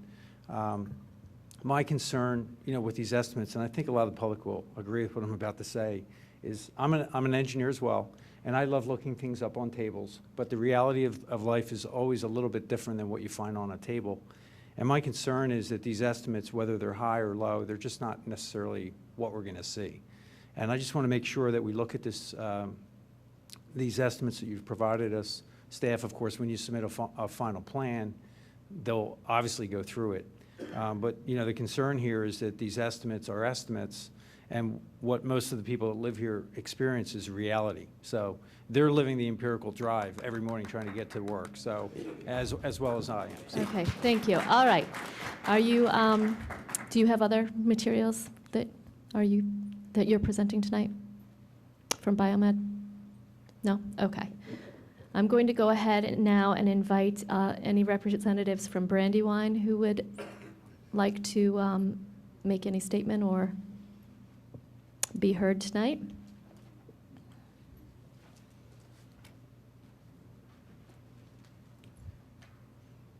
I'm going to try and be computer savvy and use a presentation that we put together, but you've got to excuse me. That's why I brought somebody as young as Mr. Jubileer to help me. You're in trouble. So while Mr. Jubileer is plugging in this material that we rushed to put together, I'd like to make a number of comments. They may not all be in logical order, but I think they're very responsive. And Madam Chairman, most of them are addressed to you. So I would really appreciate your attention. You're going to have it. Would you introduce yourself to people at home? Yeah, sure. I'm Mark Kaplan, and I represent Brandywine. Thank you. Elaine always pays attention. Well, I understand, Much appreciated. but thank you. I feel left out, Mr. Kaplan. Who does? You. Okay. Who feels left out? Let's keep going. Okay. And the reason I said it, Mr. Higgins, is this. I didn't mean it as an insult. I really didn't. But I am really, really perplexed. You've said it. The issue keeps coming back to what can realistically be built today. Am I right? Isn't that what I've heard a number of times? What can by right be built today? Yes. We have a big, big difference of opinion about that. And I have tried to put it in writing at least 3 or 4 times. And maybe I'm missing something. Maybe we're not conveying it right, but I continue to hear it, that you continue to appear to run scared of what Biomed can put on the site. So I would like to initially address some of those comments. As I sat here today in the last 15 minutes, what I heard from Mr. Kochanski is that the 472,000 square feet of space that can be built, that was approved by the zoning hearing board and the land development, in 2008, was all office, could be used all office. Did I hear you say that, Kevin? Mark. Could I Not- just? no, it's not a Okay, hearing. all right, Make well, your- then make your statement. The tape will reflect it, that the 472,000 square feet that was approved by the zoning hearing board and the land development plan could be all office. And therefore, your starting point was 472,000 square feet of office and the traffic that comes with it. And I compliment Mr. Coniglia coming up, and the first thing he said was, no, it's not all office. It's a mix of lab and office. Much, much less traffic intense. In fact, George just got out the transcript, my partner, and we looked at it. And for the new buildings that were to be built under that zoning variance, they needed a height variance. Why did the new buildings need a height variance? Because the testimony was that the new buildings were not going to be all office. They were going to be a mix of office and lab. And their expert, who I believe was Steve Marshall, or their representative, said we need 14 to 16-foot ceilings in the new part of the building, which was, I believe, 246,000 square feet. So when my friend Mr. Wichner gets up here and he gives you that mix of office and lab, I quite frankly don't know what he's talking about. Because when I look at the plans, both the plans that were actually approved and when I looked at the transcript, this was going to be an office and lab building. And they weren't more office, it was the same mix. So I don't know what assumptions John made. That's point number one about what could be built there using the buildings that are there now. But why are you running scared from the buildings that are there? Why are you really concerned that they're going to be converted to 472,000 square feet? The first time I met Mr. McDevitt was when we had the Planning Commission meeting in September, and we walked the building. And Mr. McDevitt said what Mr. McDevitt was quoted in the Mainline Times the other day. These buildings have to come down. They can't be converted. They can't be converted. Biomed is in this business. The pharmaceutical companies in the Philadelphia area who were in the first ring of the suburban development, like Wyeth, like Roman Haas in Lower Gwinnett, they're tearing down these buildings. They can't reuse them. So to believe that you've got to worry about 472,000 square feet here, it's just not reality. So you can do these, impossible numbers, like taking the floor area and saying that on the Biomed site, you could conceivably build 1 million square feet. You're running scared of that number that's being given to you by Mr. Kochanski. It is not real. Look at those same numbers that he talks about our building. At 201, we have 251,000 square feet. If you take that same schedule, K1, and you look at what Kevin says, Brandywine, maybe the biggest office owner in the Delaware Valley, could almost double that space. We looked at that and we said, are you kidding me? Just show me where on the site we're going to put the additional parking. How are we going to satisfy the green space? For whatever reason, Kevin is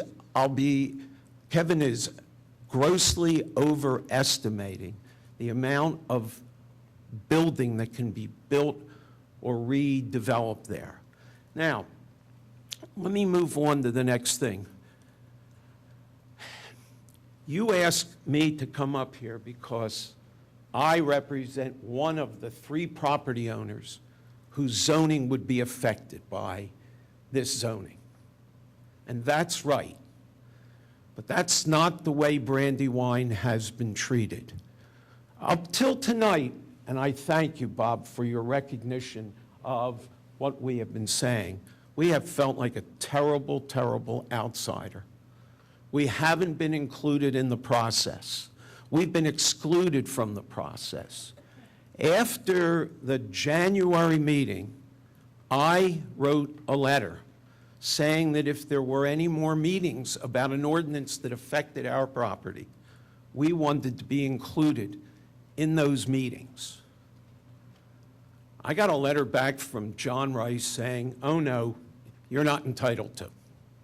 So I sat and I sat and I sat.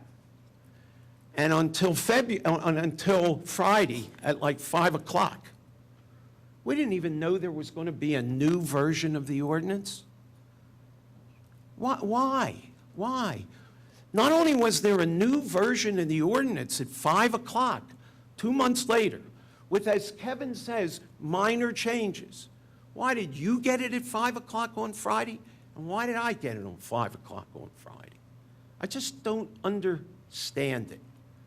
And now I'm glad that Bob Zienkowski is saying, well, now the staff is rethinking this, and maybe we'll eliminate residential, and maybe we'll see it in 2 weeks. Well, I like what Bob said about keeping the development down so that it's, quote, traffic neutral. And I'm going to show you some numbers on traffic neutral.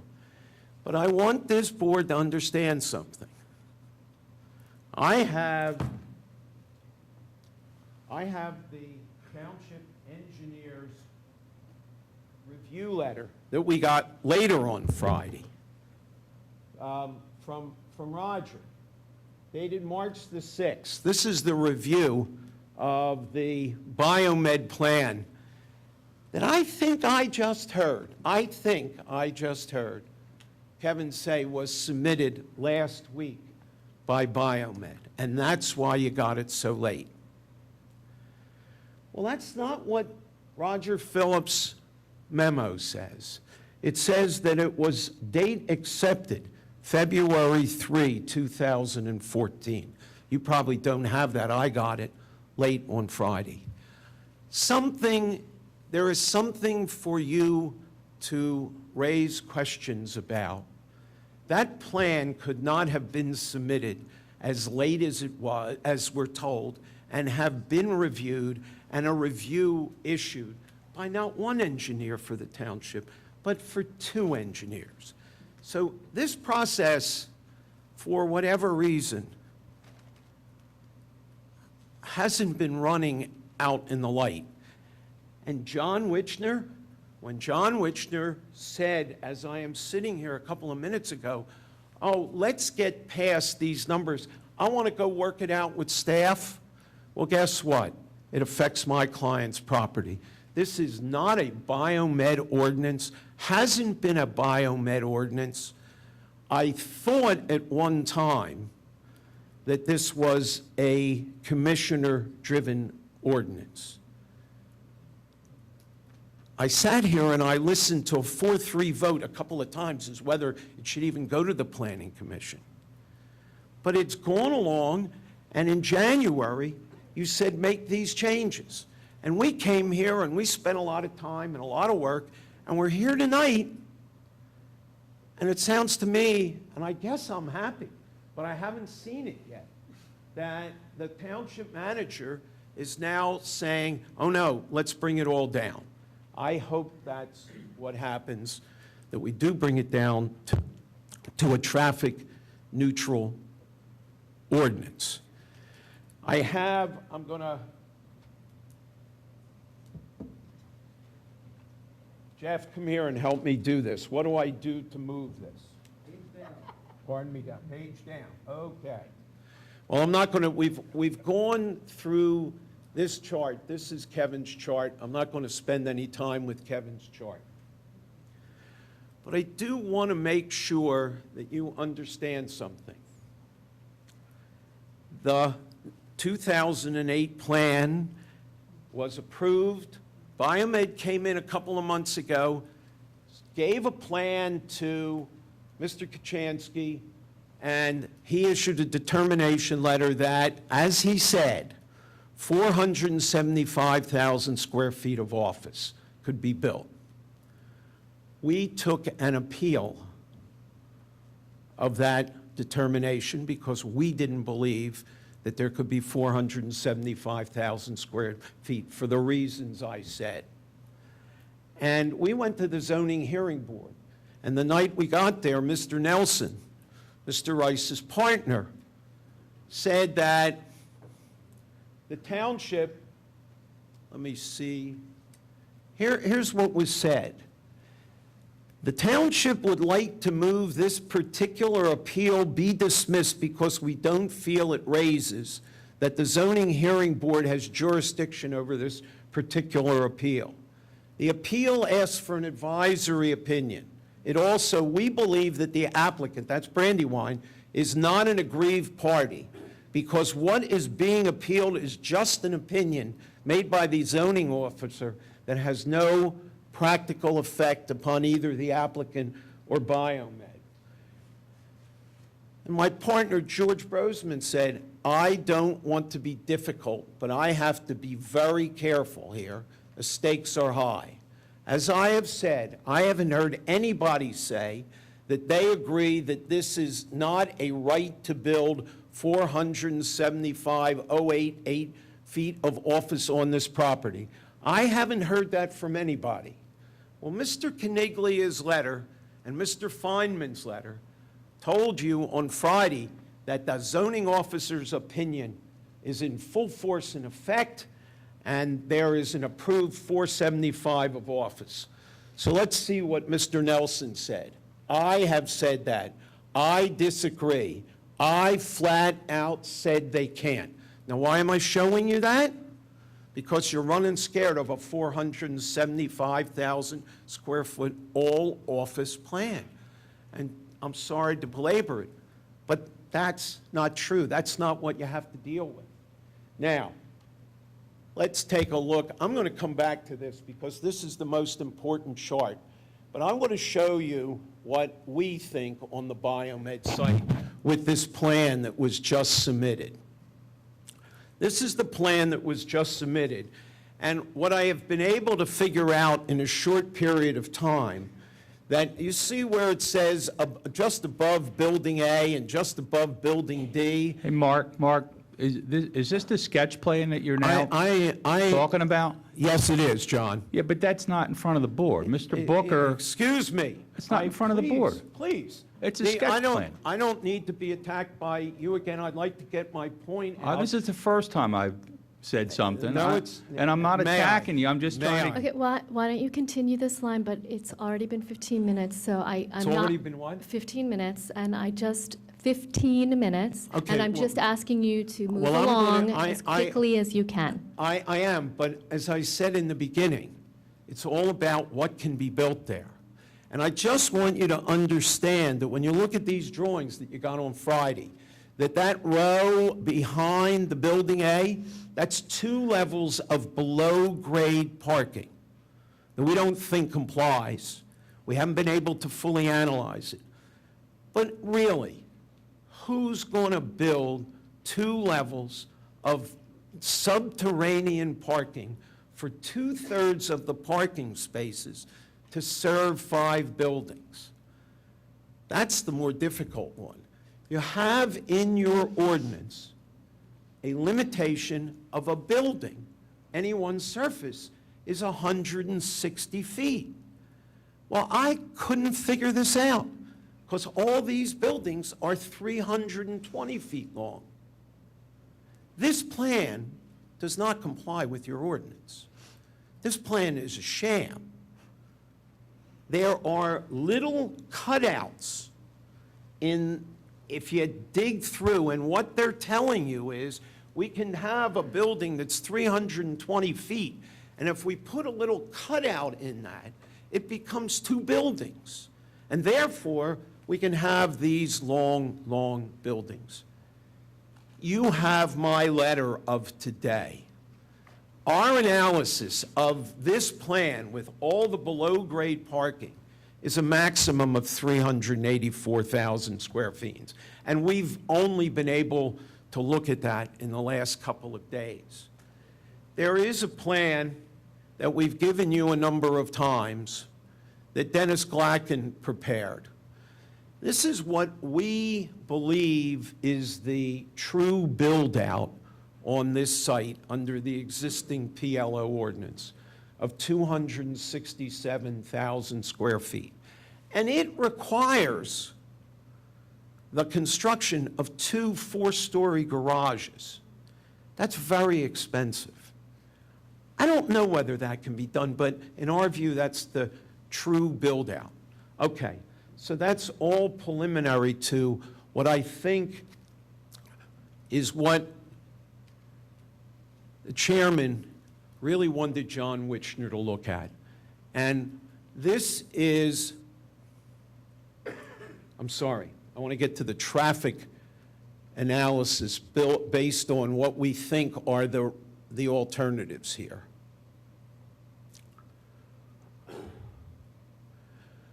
Okay, I know I've been here a fair amount of time, but I want to show you the traffic impacts here. So the existing site conditions, you see that it says TPD counts. That's Mr. Wichner's traffic counts from the traffic study he did about a year and a half ago. 427,000 square feet of office and lab, fully tenanted. That's his number. 394 AM peak hour trips, 399 peak hour PM trips. That is not our number. I'm repeating it. That's what John put in a traffic study that he submitted, and we used those numbers. We then looked at the maximum build-out for traffic under the existing PLO regulations. And what did we use there? We used Dennis Glacken's 267,000 square feet of office. That gets you about the same number of trips as Mr. Wichner told us he could get with the existing property. Now, last week, we submitted to you a zoning change petition to modify the PLO. And like the township had done, like Biomed had done, we propose a mix of uses. The same mix of uses. We used as an example the Biomed site. It would get 151,000 square feet of office, 200 apartments, 14,000 square feet of retail, and 110 hotel rooms. If we were developing the Biomed site, which we're not, that would be the mix that we would use. But what drove us to that mix was the number of trips it generated. We couldn't get exact. But as you see, if you take that mix of uses without any density bonuses, you get around the same number of trips, and you get a viable development of the Biomed site that generates the mix of uses, creates the community that you're talking about, creates the taxes without throwing a whole lot of kids into the school. So there's where we would be if you adopted our ordinance. Now you have the must ordinance that we were dealing with when we did this chart. The base density, see the base density in the morning is 440 cars. It's roughly the same.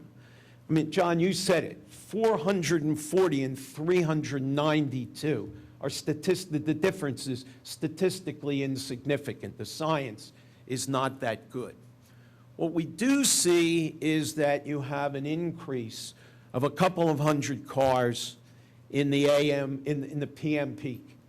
We would be satisfied with that. Brandywine would walk away. We're not looking to fight. But what we see is the continuation of the 0.7 FAR and the 0.8 FAR. And look what happens to the trips. Go to the bottom, 0.8, where you get whatever it is, 900,000 square feet. You're getting double the traffic, or close to double the traffic. Not 392 in the morning anymore, 694 trips in the morning. What do you get in the afternoon? It's even worse. Not 352, but 688. And that's our criticism of the density bonuses here. Maybe Bob's saying the same thing, I don't know, because we haven't had the conversation. But if what you're saying is the same thing... Can you talk into the mic, please? So that everyone I'm can sorry. hear you? The density bonuses have got to go. We agree with that. We agree with the mix of uses. We really do. We have submitted to you 2 different draft ordinances. One, a long time ago, in September, was specifically traffic neutral. It had a calculation where if Biomed or we came in with a new plan to redevelop, the first thing we had to show you is what would the buy right be, the number of trips? And that would be the controlling factor. We could mix the uses however we wanted, but the trips couldn't exceed. And that's what we think the board should do. But I would like to ask this question. If we're going to be here on the 24th with a new ordinance, when can we see it in advance so that we have an opportunity to review it and maybe make an intelligent response? I don't know that we'll be here on the 24th. It might be the meeting after that. And when it's ready, it'll be in our packets. It'll be posted on the website as soon as it's ready. Yeah, but we haven't been able to get anything until Friday at 5 Do o'clock. you know where to look on the website? Yeah, this stuff wasn't on the website on Friday. Nor has a lot, no, it wasn't. It wasn't there. Okay. And I would like, if you could ask the staff, when are we going to get it? When do you expect to have it, Bob? We'd love to see it. Before we actually make it public, we'll be more than happy to sit down with you and review it with you in person. We can sit down and do that. Oh, I love that. Great. Just let me know. We'll make an appointment. We will do that. Thank you very much. Okay, you're quite welcome. I want to follow that up with just 2 points. The point about Brandywine not being involved, I have to beg to differ. There have been a plethora of changes to this ordinance since it was first introduced forever ago, and most, if not all of them, were suggested by Brandywine or your consultants. That's not true. So, well, it's my opinion. Yeah. And that's what I see. And so I think you've had a great impact on this process, and we're all delighted about it. Secondly, I'm not sure what the point was about the date on the by right submission, but I would really ask you to refrain from insinuating any wrongdoing or Madam foul play. President, if I can clarify that over here. Yes. Roger. I apologize. There was a typo on my letter. The February 3rd date that Mr. Kaplan referred to should have referred to March 3rd, which would be the official acceptance date, And which would have been the next thank you. Planning Commission meeting. The plan was actually submitted on February 25th. Thank you very much. And in the future, please refrain from accusing of any kind of foul play unless you are absolutely sure it happened. I didn't say foul play. You All I'm insinuated saying it. to you is that You absolutely what did, I Mark. saw. You absolutely did. Okay, we don't need to belabor it. I Thank made a you. point. Thank you Thank for you. coming. And we have a third landowner who is affected by this, and that is Mr. Goodman. Thank you. Lloyd Goodman, Radnor. I'll just be extremely brief because I don't have the resources to go to all the effort that these folks are doing, but I appreciate all your understanding and patience on all this. And just in general, I have faith in the process and think that you get good consultants and have good staff. And I appreciate when you give them their due and listen to a lot of their advice. Thank you. Thank you. All right, now we are going to take comment from anyone who wants to come up and give it. We ask that you give your name and that you try to keep within 5 minutes, please. I'm Bob Petrobono. Sorry. 233 Bidoff Road. I'm Jeff Stacy, 241 Bidoff Road. And we will be concise with our comments, and we thank the board for the opportunity to speak. We thank our fellow citizens also for showing up here tonight. I think you can see by the number of residents in the room, this is a pretty significant topic of interest, if not a moving target of interest. We will eventually. Thanks. We understand the decisions that are being made around this ordinance are going to have a profound and irreversible effect on our community. We also understand and appreciate the need to drive revenue, not only support the township, but also to pay for our liabilities. However, tonight you're going to hear from residents, and you probably have received a lot of emails from residents who are vehemently opposed to this must ordinance. This opposition falls in a few simple themes that we'll outline for you. But before we get in and describe the themes, we do want to be as clear as we possibly can, because we don't want to sound as though we're exacerbating the problem. We actually want to be part of the solution. There's a win in this, a win for the board and a win for the community. And it's pretty clean and simple. And the win is to revert back to the original PLO. We understand that that's going to come with some impacts. But the must plan, I'm in consulting, Mr. Fisher. I use lots of assumptions as well. And your statement earlier about assumptions holding true and tables holding true, I live with those every day. They almost never work out. The only thing you can do is try to manage those assumptions. And the assumptions around the traffic, and the must plan, those are the things that scare the living daylights out of us, because that is the reality that we live with. I don't have statistics. What I do have, I was the AV guy at school, but yeah. Hold on. And he failed that. Yeah.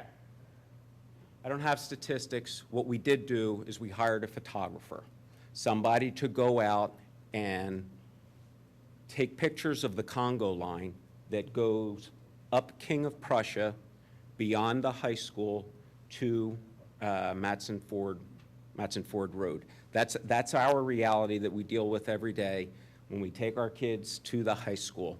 So this is coming up Lancaster. You can see the site. And by the way, this is with the building and its current occupancy. Right. This is with current occupancy being almost zero. Right. So, yep. So then we come up a little bit further. This is right around the transportation center, just beyond. And then the next one, well, takes you closer to Matson Ford Road, and this is all about 8:15 in the morning. So right, and March the 3rd is when we took it, so we didn't stack any kind of deck. It was random. We just told the photographer, go out and take some pictures. We're interested in understanding what this looks like, because I can't convert trips into my reality. I don't know if 500 trips a day or an hour is big or not, but I can see that, right? So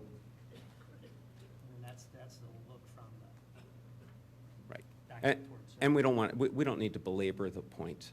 It's, if you then look at that must plan and that increased density, and you're applying assumptions to that, if those assumptions are off, we take a pretty bad situation and make it really, really bad. Now, I realize what we just said was revert to the original plan, right, as a win for all. We realize that even with that plan, the original plan, this could get worse. Quite honestly, we realize we might have to accept that, and we might have to live with that. In the groups that we have been talking to, and we have mustered a fair amount of people in 3 weeks, 4 weeks' time, the majority of people would say, you know what, I can deal with that, but the fear of that unknown really keeps me awake at night, right? So let's go into a little bit about the themes. How did they get derived? We had numerous meetings with as many people as we could get interest in, and we got a lot of interest, and as I said, 3 or 4 weeks, we had representation from many wards. Not all wards, many wards. So it just wasn't 2, it wasn't 1, 3, 4 was there as well.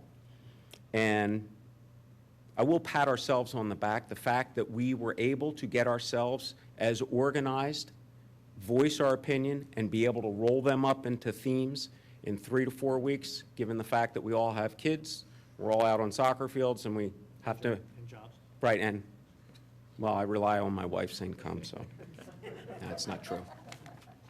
But let's talk a little bit about the themes, right? And many of them are things that you've already heard tonight. So we won't belabor it. Some of the things that caused us unrest, right, is the absence of an independent, nonpartisan expert assessment.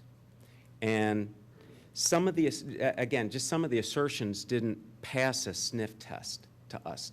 The fact that we would hear things like, well, you're not really going to feel, there's going to be minimal amounts of impact on traffic. Well, it just, that didn't make sense to us. Again, I can't convert into trips. I know those pictures. I drive in and out of that high school almost every morning. If it's not me, it's Jeff taking our kids back and forth. So when you need to make that left-hand turn out of King of Prussia, as I said the other day when we met, I like having my wife's SUV because I can intimidate people coming up that way, get into that center lane, and find a way to move in. So it's a challenge, right? I make my living leading large capital programs for Fortune 100 companies. They're as high as $100 million programs, as low as $2 to $3 million programs. What each and every one of my clients always does, without regard, is get an independent, expert-based, nonpartisan assessment. And I realize that we talk about it a lot, and there's chinks in everybody's armor, and we get that. But at least from a resident's perspective, we have not been shown or participated in any type of assessment. Perhaps they exist. The second theme is the safety and well-being of our community. You'll hear some residents come up, and again, we're going to go through this as briskly as we can. They're going to describe to you their concerns over an apartment building located directly across the street from the high school, an open campus. There's enough fear that goes through the parents of high school students with all the, quote, stuff that's been going on, that when you start to say that there's going to be apartments, people that are living 24 hours across the street from a high school, from any school, doesn't have to be a high school, many residents start to get a little twitchy about it, because we can't control that security. We just don't know who's going to move in. You're going to hear some residents voice their concerns over overcrowding of schools. Again, the 20 to 30, the numbers, to us that just don't pass a sniff test. You'll hear another theme, opportunistic growth versus the alignment to the strategic plan. I don't know what to say when I stand in front of residents when we're having these meetings, right? Because I'm a rookie at all of this. I'm learning as we go. But they say, well, what happens when CICD kicks in? And what happens when must kicks in? And if we set this precedence of must usage, will something happen, or I always get the acronyms, CICD, will Cabrini want to do something like that? Will Eastern want to do something like that? That, again, is where, and again, we might be projecting the worst, but that's the way the residents think in all of this, right, is what happens to King of Prussia Road at Eagle if everybody just supposes expands? So, again, it's that growth within the context of the strategic plan. The accelerated timeline and transparency of process.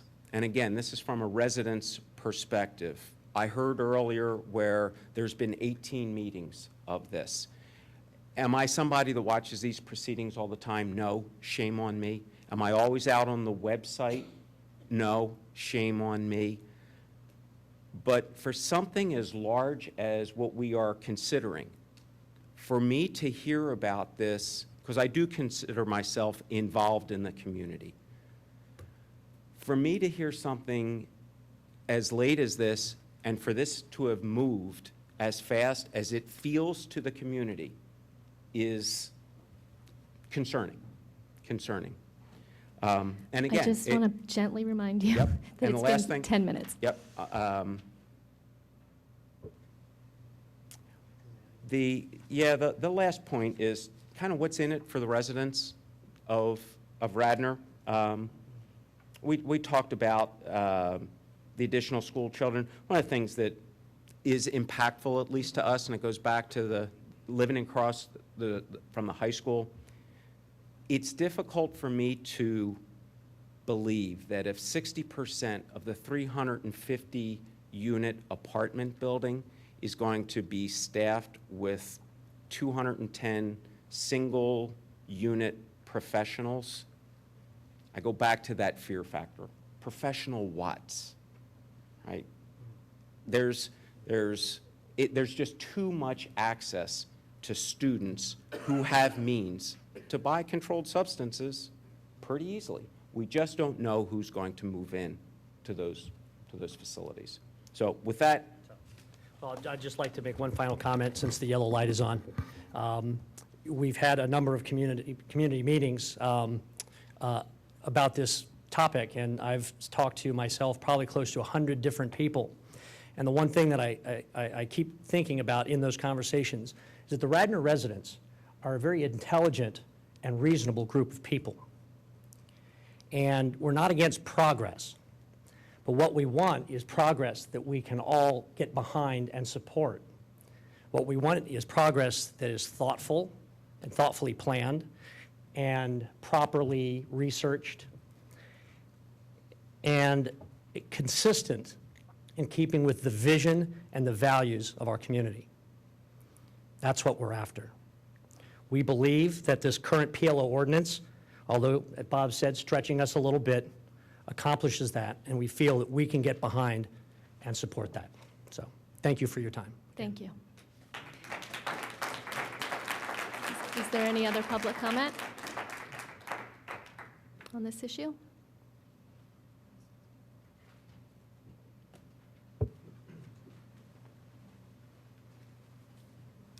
Good evening, everybody. I'm Diane Edbrill. I live on Spruce Tree Road.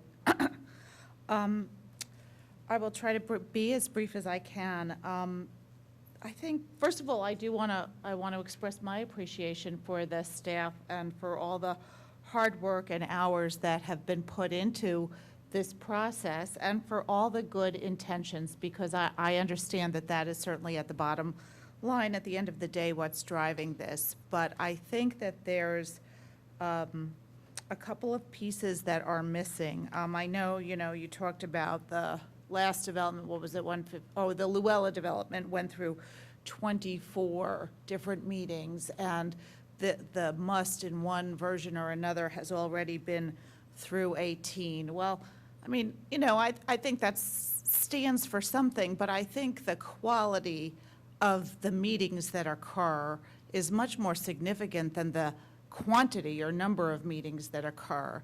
And I think that, it's really true that the community that is going to be most profoundly impacted by this, rightly or wrongly, has only been getting the information about this in the last few months. And whether that was, as Jeff said or Bob said, shame on us, or whether it's because there were some flaws in the process from the get-go, or whatever, the fact is that our community needs to have a process that is well-informed, well-advertised, well-attended, and well-considered. And I think that is what all of us who are here tonight feel has been lacking. So, while I do get that we've had it before certain boards and committees 18 times, clearly, at the end of the day tonight, it's still not enough. I wanted to also talk about why we're doing it this way. I know that's come up a number of times. We have a zoning ordinance. We have zoning, the entire township is zoned one way or another. Let's all assume, and I think it's fair to say, that if it's true that there are no tenants for the facility as it exists now, or for maybe a similar reincarnation of it, then maybe we need to reevaluate our zoning ordinance or our PLO zoning in any event. But there's a process for that as well. And what I see here is that we're looking at an ordinance on a bus that's being driven by the landowner, by the property owner. And really, if the township is going to revisit its PLO zoning in such a dramatic way, then really the people on the bus ought to be the people in the township.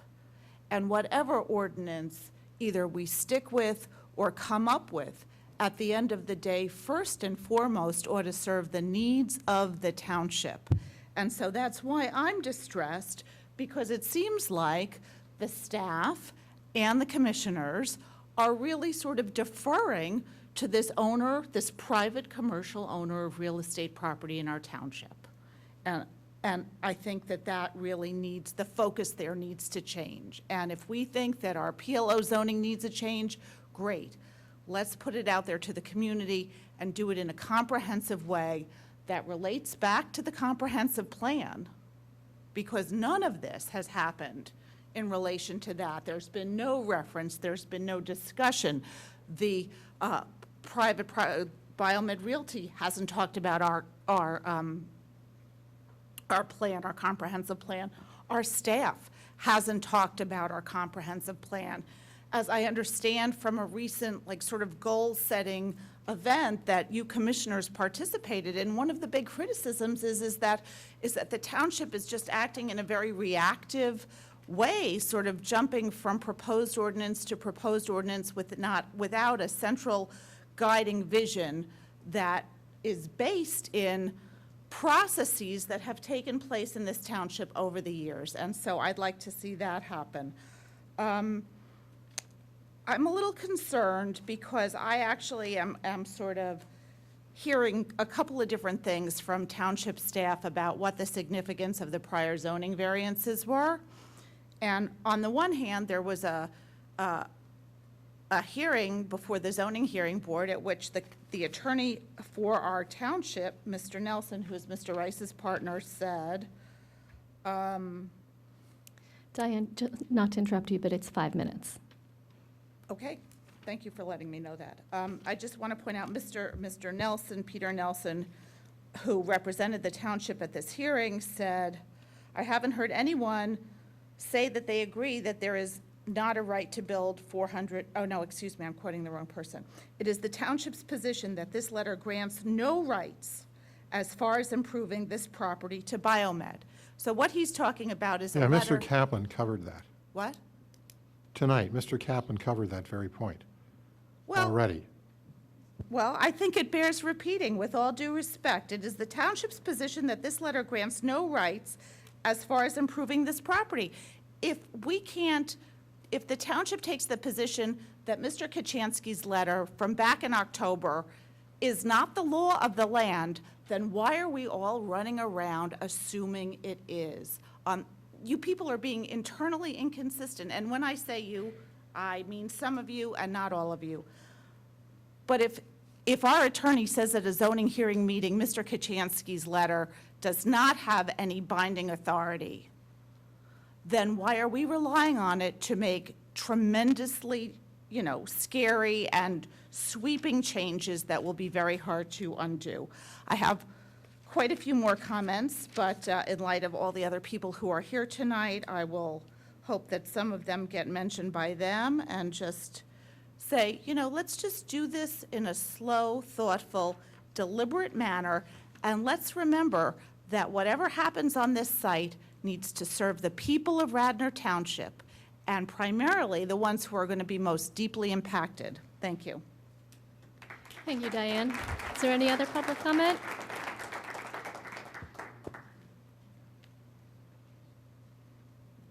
I'll be brief. Sarah Armstrong, Radnor resident. I've lived off of King of Prussia Road a very, very long time, since almost 1976.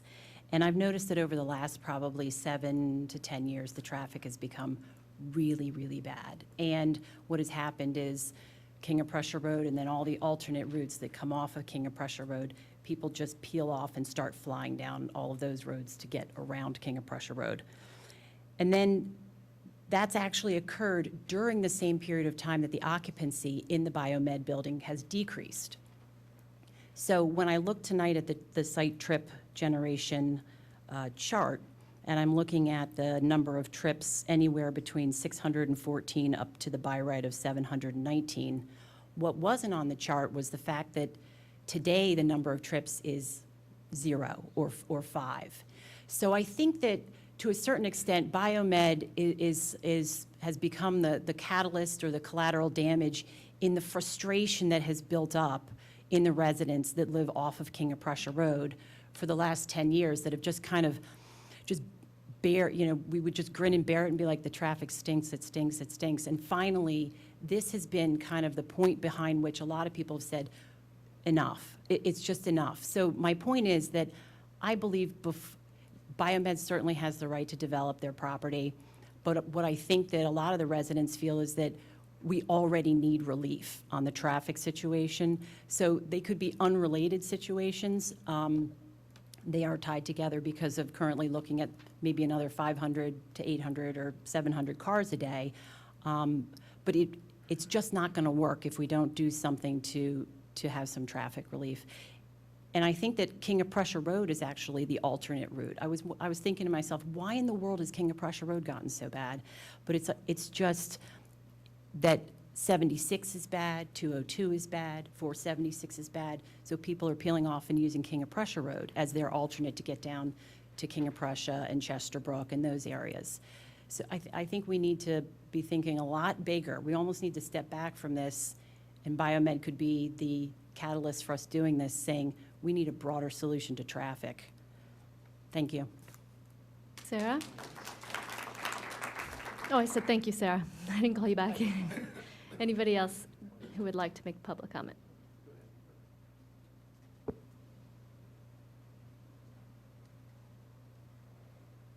I'm Phil Megan. I live on Ridgewood Road. I appreciate all your service. I'm very troubled by the process and what I have heard at the last 2 meetings, this meeting and the one before.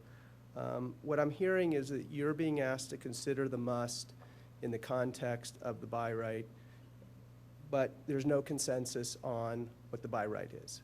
And it's troubling to me that you're going to be making decisions or potentially making decisions before you have clarification on what the by right entitles Biomed to do. And I would ask that you guys try to resolve that issue before you go forward and decide that you need to do the must because this by right exists. I've also was listening tonight, and they were talking about the impact to the traffic and whether there would be a greater impact under the must or the by right. I don't know what's true and what's not true, but what I was hearing was even if the traffic impact is less under the must, it doesn't seem like it's significantly less. It doesn't seem like it would outweigh the impact the residential portion of the must would have on the school system. And my understanding is that Biomed is saying that there's going to be an enrollment increase of less than 20 students. I don't know if that's true or not, but it doesn't seem credible to me. My understanding is that's based on past experience that Biomed's had, but I don't know if that past experience is equivalent to a Radnor experience and what a Radnor education is and what a Radnor education would likely, how attractive a Radnor education would likely be to the residents that would take those apartments. So I would ask that you try to get a better understanding of the impact of the residential aspect of this project on the school system, because I think that's a significant portion, a significant point. The last thing is, I was at the last meeting, and there was discussion about the parking ratio, and numbers were being thrown out. And it didn't seem to me like there was any rhyme or reason to some of the numbers that were being thrown out. And then I saw at the beginning of the meeting tonight, it looks like the ratio number is now 95%. But it doesn't seem to me that was based on any kind of a study, even how that would impact the landlord and the ability to lease the space. It seems like there's a little bit too much rushing going on in certain areas, and I would just ask that everyone be a little more thoughtful about the process. Thank you. You're welcome. Thank you. I just want to call everyone's attention on the school issue. On the website is a study we commissioned from a consultant named Simone Collins on that issue. And you can call it up and see what they found. That was our consultant. Okay, is there any other public comment?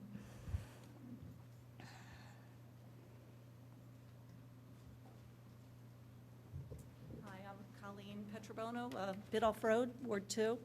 And I want to reiterate some of what's already been said, but just to add our comment. I've been part of the group that's been meeting with some of the residents and speaking to a lot of, moms and residents that live around King of Prussia Road, have kids at Radnor Elementary, have kids at the high school. I think we have my biggest issue is around the mixed-use concept and allowing the residential piece. I think we understand that there is traffic on King of Prussia Road. With this development, whether it's Biomed or someone else, there will probably be a bit more traffic. I think my group of folks that we've been chatting with would really just like that containment philosophy to continue. I thought, Bob, with you starting out the meeting by saying, hey, we're open to removing residential, we're open to taking this down to, 400-some thousand square feet. That's the right type of path. I mean, hearing that we're headed towards 900,000, that we're headed towards 1.8 million square feet of developed property at that site just is really what causes us, to have concern. So the residential piece, very much a concern. When I hear single apartment, single, bedroom apartments across from the high school, I don't think of young, single professionals. I think of all types of people that might want a single bedroom. At the intersection of 476, 76, the Turnpike, I just don't think we can put a lot of confidence in the fact that we think it would be young people. Check with me, but I don't think the nightlife around here is really hopping, so. No, so just to make that point, I don't think we can be certain exactly who would move into apartments. I don't think we can be certain exactly who would move in that might not have children that would add to the school. Radnor Elementary right now is already using their pods as classroom space in K through 5. They have canceled their holiday sing because you cannot fit all the parents to park and to come in and see the children perform a holiday concert. So we can't take the chance on that type of thing. So I just want to reflect the traffic is an issue. We'll deal with some amount of added traffic, but safety and public safety of our children is top in my book. Thank you. Thank you. Any other public comment?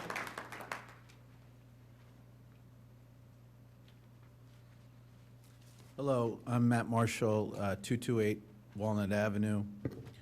Previously spent 8 years on the Radnor Planning Commission, and I did so happily because I think the process and this dialogue is actually very helpful to making Radnor even a better place to live. I do have just a couple of overheads. I don't know if somebody can zoom in, but I wanted to demonstrate to you what I think hopefully will be in the spirit of what Bob Pietrobono had mentioned earlier as being a win-win.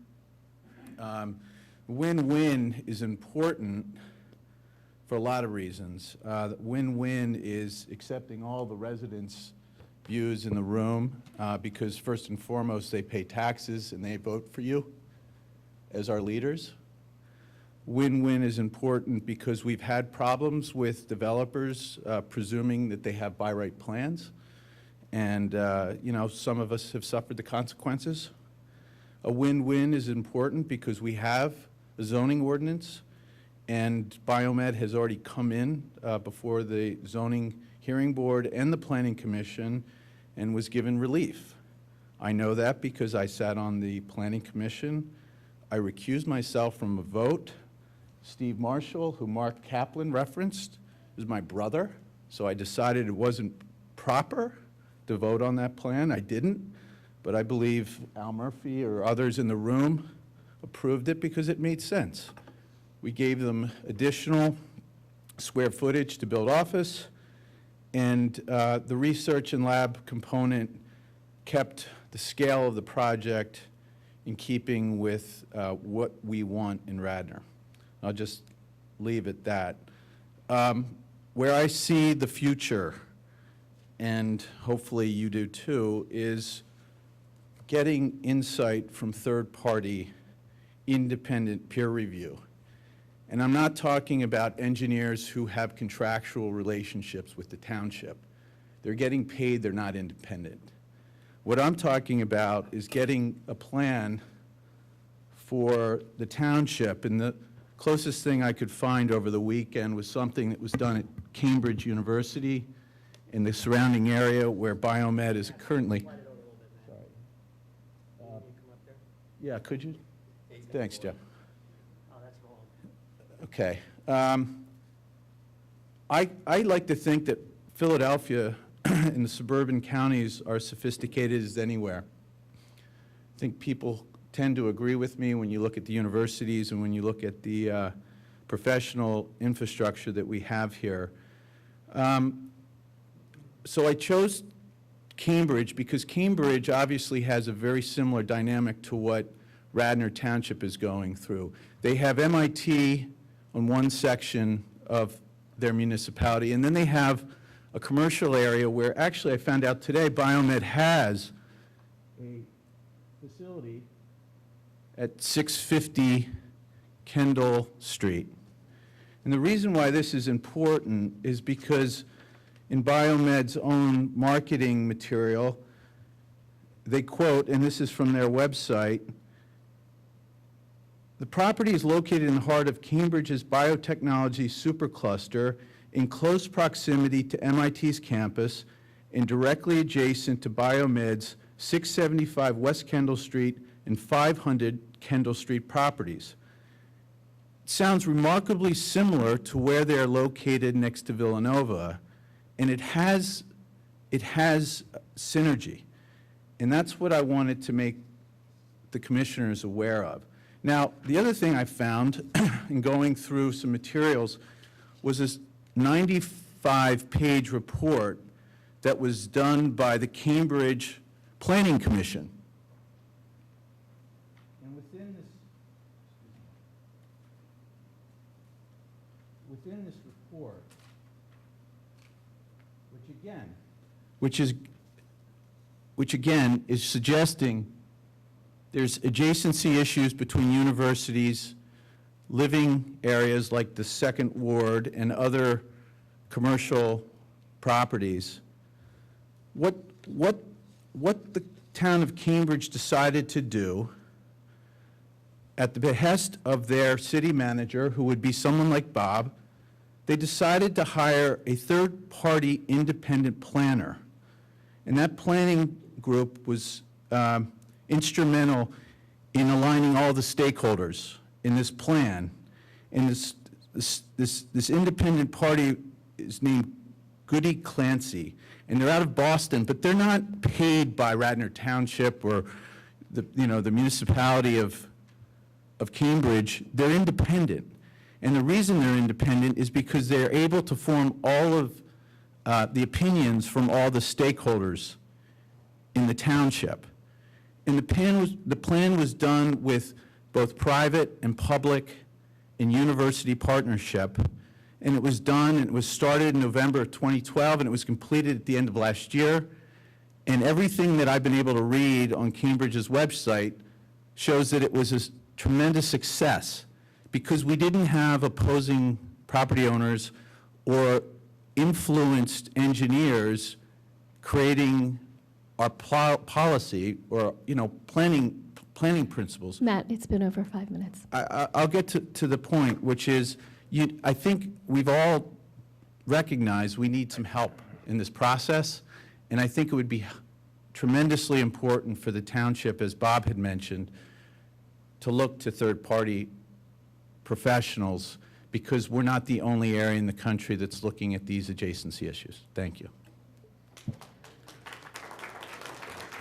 Madam Chairman, if I may, with all due respect, we have a very professional staff, but by virtue of our consultants who work for independent firms, they are independent, they're professionally licensed, and they're not influenced by anybody here at the township. Their licenses are their career, and we have our traffic expert in Amy Kaminsky, similar to Brandywine's traffic expert, similar to Biomed's traffic expert, same with Roger Phillips.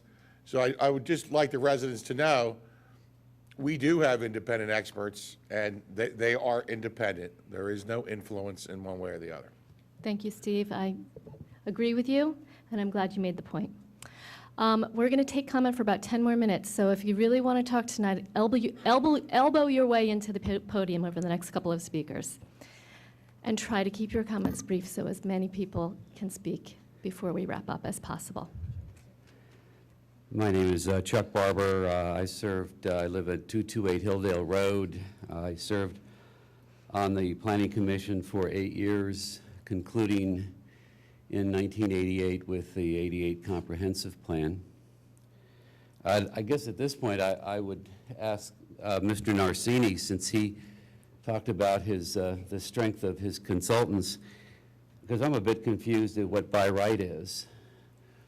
It's best if you keep your comments to this board. All right. Well, then, if you would, Mr. Booker, if you would then ask Mr. Narsini, what, as my commissioner, I mean, that's a bit ludicrous, He raised the point that says they're professional. It's true. The point is, I do not yet know what by right is, and I do not yet know whether the by right includes the 7 PennDOT acres or not. Then you can tell me that?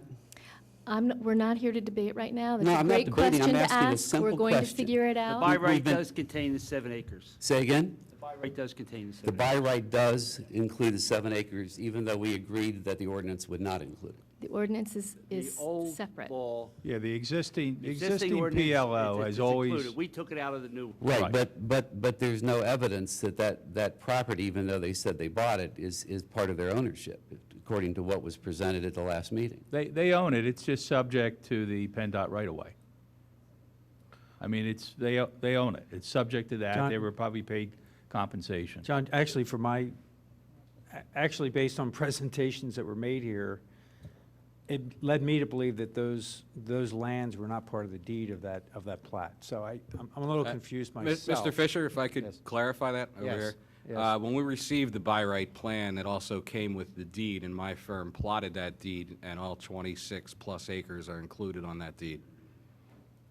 And so I guess then I'll ask the Board of Commissioners whether that is an Actually, appropriate I have amount. a follow-up question then. I mean, I can show you a deed from 100 years ago that might show the 27 acres, but you need the folio. You need to know what's been addended to that deed. So is it possible that there was in fact a transaction, that in fact that deed has an addendum to it, or it's been revised. Maybe the deed that was provided to us is not actually the deed. The actual deed may be recorded somewhere, we haven't seen that. I mean, Well, I'll defer to Roger, because I know his firm, Gannon Fleming, was involved with the Blue Route going way back, correct? And that was before my time. Well, and have we done a and title search and on this deed? No, there would be no, I mean, there was no reason to do a title search, but why don't we do this? Just to answer this gentleman's question is, my understanding that the deed contains all that acreage, PennDOT, whenever they... Pull it up. When PennDOT acquired the right-of-way, they either condemned it, or they condemned it, and then they probably resolved the payment of compensation. I think that's been discussed. But my understanding, and we'll get the deeds, I think we can solve this, John, for your benefit, is that it includes all that acreage. To answer this gentleman's question is, the by right in this township has always been interpreted to include right-of-way when you're dealing with your base site area. When you're dealing with the landscaping aspect of it, it's minus the right-of-way. You got to read the definition of PLO. So we'll get the deeds. Roger, you've plotted it out. I plotted the deed out, and it included all 26-plus acres. Okay. Right. Okay, right. would you like Well, to go ahead and finish your But comment? John, can I just say, I think this is a legal question, and it is not fully resolved. It's part of maybe part of the land, but it is excluded from the tax parcel. It's never been part of what Look, it's a taxes legal have been paid. question, and But we'll it's a resolve it. legal question, so All right. we want to find out We'll exactly resolve it, and let's what the move on. status of it is. And if I may add, as part of a preliminary or a final land development plan, when that's submitted, a title report is required to be submitted along with that, which would outline that at that point. It's not required as part of a sketch plan. Right, but we're talking about what's happening to the lives of those voters who elected you to your chairs. And the question is, we still don't know, after some of us have been involved only a few months, and you all evidently have been involved in almost 2 years, we still don't know the answer to that question. And it seems to me that going on and discussing things without having any knowledge base is the wrong way to go.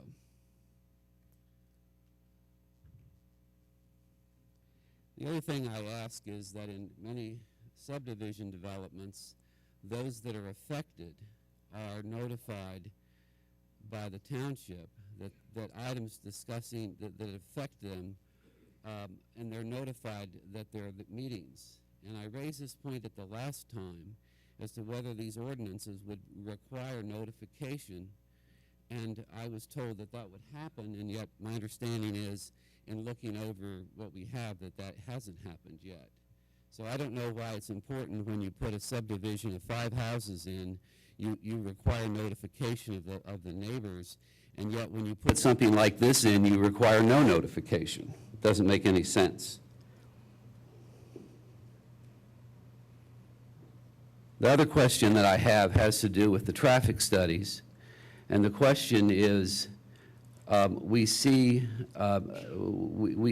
that part of the MUST stands for transportation, and the question is, what assumptions going into the traffic model, what assumptions are being made for the number of people that are going to work in these buildings that are taking rapid transit, that are either going to take the P&W or that are going to take the what I would call the R5 line.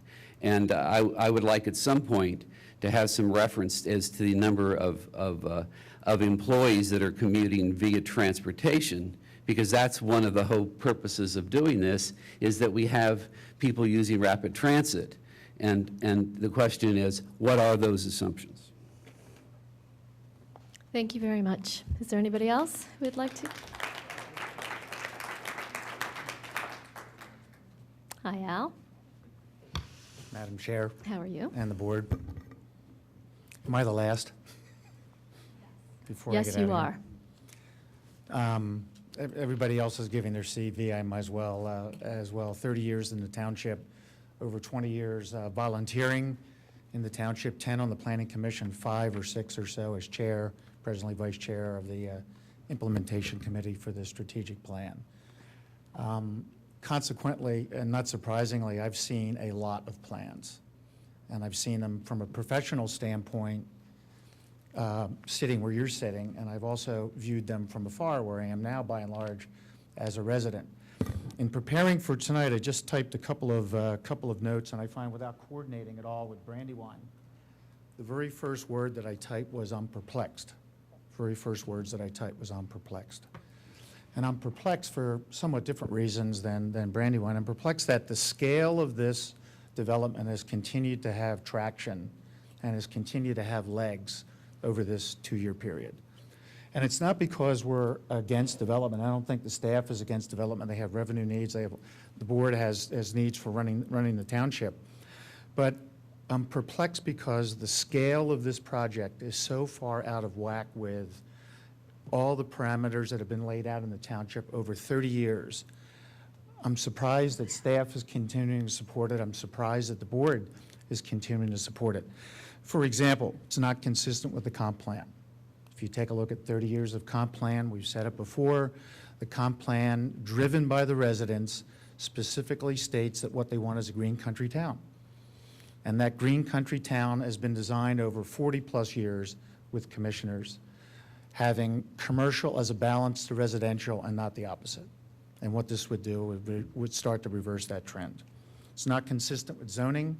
The whole due process thing drives me crazy when I see existing zoning being obviated by ordinances. If that's the case, then why don't we take the subdivision plan and the zoning code and just trash it, because no one seems to be wanting to follow it. Maybe they don't want to follow it because they're fearful of due process and the results of what that due process is going to point out. Brandywine, was pounding the point home tonight that by not following due process or following a process that you think makes sense, simply ruling from the chair that we don't care about zoning per se, what we'll do is we'll simply pass an ordinance, doesn't make sense, and it really does not do justice to the residents.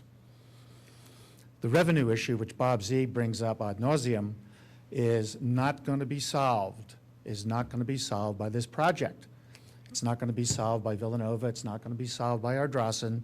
And the reason it's not going to be solved is you can pave over the entire township.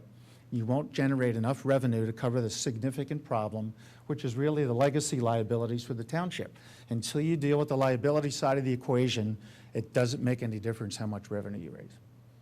The whole thing is moot, so we might as well just stop talking about revenue.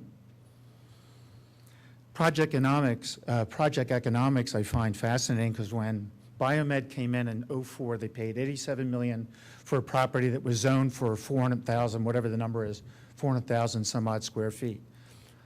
I doubt very much that the chairman of Biomed would say, hey, we're going to go in with the idea that we're going to change the zoning code enough to allow us to build 2 times that. There isn't a chairman on the planet of an REIT that would say that, making a rational business decision. Doesn't make sense. And finally, I didn't have this in my notes, but I just have to add this. After 20 some odd years on volunteering for the township and listening to I don't know how many traffic engineers, every single applicant traffic engineer that I've ever heard has always determined that a future development is going to be traffic neutral. Every single one. It is mind-blowing how the numbers are created by the traffic engineers to justify the kinds of development that we're talking about. I'm glad that they showed some pictures tonight. It just, empirically, you get lost in the numbers, whatever the code and whatever the ratios are. The reality is we have to live with this every single day. And you can't tell me that putting 900,000 square feet on the existing Wyeth site is not going to create a problem for this township from a traffic and from a quality of life standpoint. And the last thing I would like to say is you couple this development with Villanova and Ardrossan, those 3 projects which are being driven by, altruistic concepts of revenue, and we're going to fix the township, will in effect, I think, destroy the township as we've known it. You can't proceed with this kind of development and not expect severe downstream consequences. Thank you. Okay. Okay, we are going to go ahead and wrap it up for tonight. I want to, I'm sorry, I never really get an opportunity to, I always go first for everything, and there's some misstatements that are made. I'd just like to take 2 minutes to just go over some misstatements. I will give you 2 minutes. This happens Go constantly. I ahead, never 2 have an minutes. I'm opportunity. timing you, Nick. Okay, got it. One, we are happy to do a traffic neutral plan. Have the experts look at it. That's what we're looking to do here, is a traffic neutral plan. Two, there was discussion regarding what was approved in 2009. In 2009, 475,000 square feet was approved, and it breaks it down to research building, 228,000, the balance being office. Says it on the plan that has been approved by the township, also says it in the parking studies itself. So that is actually the plan that we've been going by this evening, because we know everyone argues over what is permitted by right based on the zoning issue and things of that nature, and Mr. Kochanski's determination. Also, Mr. Nelson's comments are taken totally out of context. There was about 100 and some pages of testimony. They took 2 paragraphs out of there, totally out of context. What he's referring to is that before Biomed could develop, a permit would have to be approved, and at that time, Brandywine would have an opportunity to appeal that permit application. As I stated previously, there's also some comments regarding the 572 sketch plan. We totally disagree with what Brandywine has stated, what is wrong with the plan. If you look at the zoning code, the plan complies with the zoning code. It complies with the length requirement that was raised here because of the way that provision in the code is written. And a matter of fact, remember in the CICD, we revised that provision because of the way the current code is written and made it much more stringent. So I would just like to leave again on, we are very happy to do a traffic neutral plan, for this development. And what that involves is a mixed use development. That's how you're going to get a traffic neutral plan that does not increase traffic in this site. You will recall that you've seen the pictures. The pictures aren't a result of Biomed. Obviously, they're a result of Brandywine doing a wonderful job of filling the space. They've done a great job of filling the space and bringing revenue to the township, but they haven't done any traffic improvements. Thank you. All right, thanks, Nick. All right, we are now going to wrap it up. Yes. A question off topic. Why don't you come to the mic? I was hoping the board could help me. My name is John Halshed. I'm with PSX. We were recently involved in a bid for your parking pay stations. Okay, does this have anything to do with? It doesn't have to do with that, but. At the end of our meeting, we have public comment on any Perfect. subject. Perfect. And that should be 45 minutes from now. Okay, we are going to go ahead and wrap up the discussion of the must ordinance at this point. I don't know at this point whether that will be on the 24th again or the first meeting in April. My guess and my gut is it will be the first meeting in April before we address this again. And when we have a new version of a statute that we're going to be considering, that will be put up on the website, and I'm sure all the commissioners sitting here will be sending that out to their constituents promptly. And that's that. Okay, so thank you all for coming in. It was very great to hear from you all tonight and hear all your thoughts. You're welcome to stay for the rest of the meeting. Okay, next on the, we go on to Public Works and Engineering. And Commissioner Higgins, would you like to take us through that? The first item has been eliminated.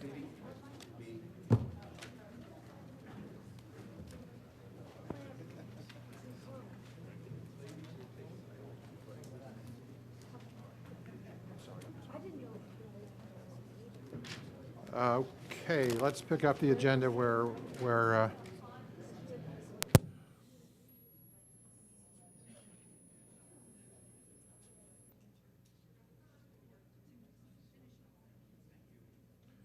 we're at 115 Stratford Avenue, LLC, final development plan. I think we're looking at, the applicant is here tonight, Mr. Erickson, and his counsel, Mr. Brosman.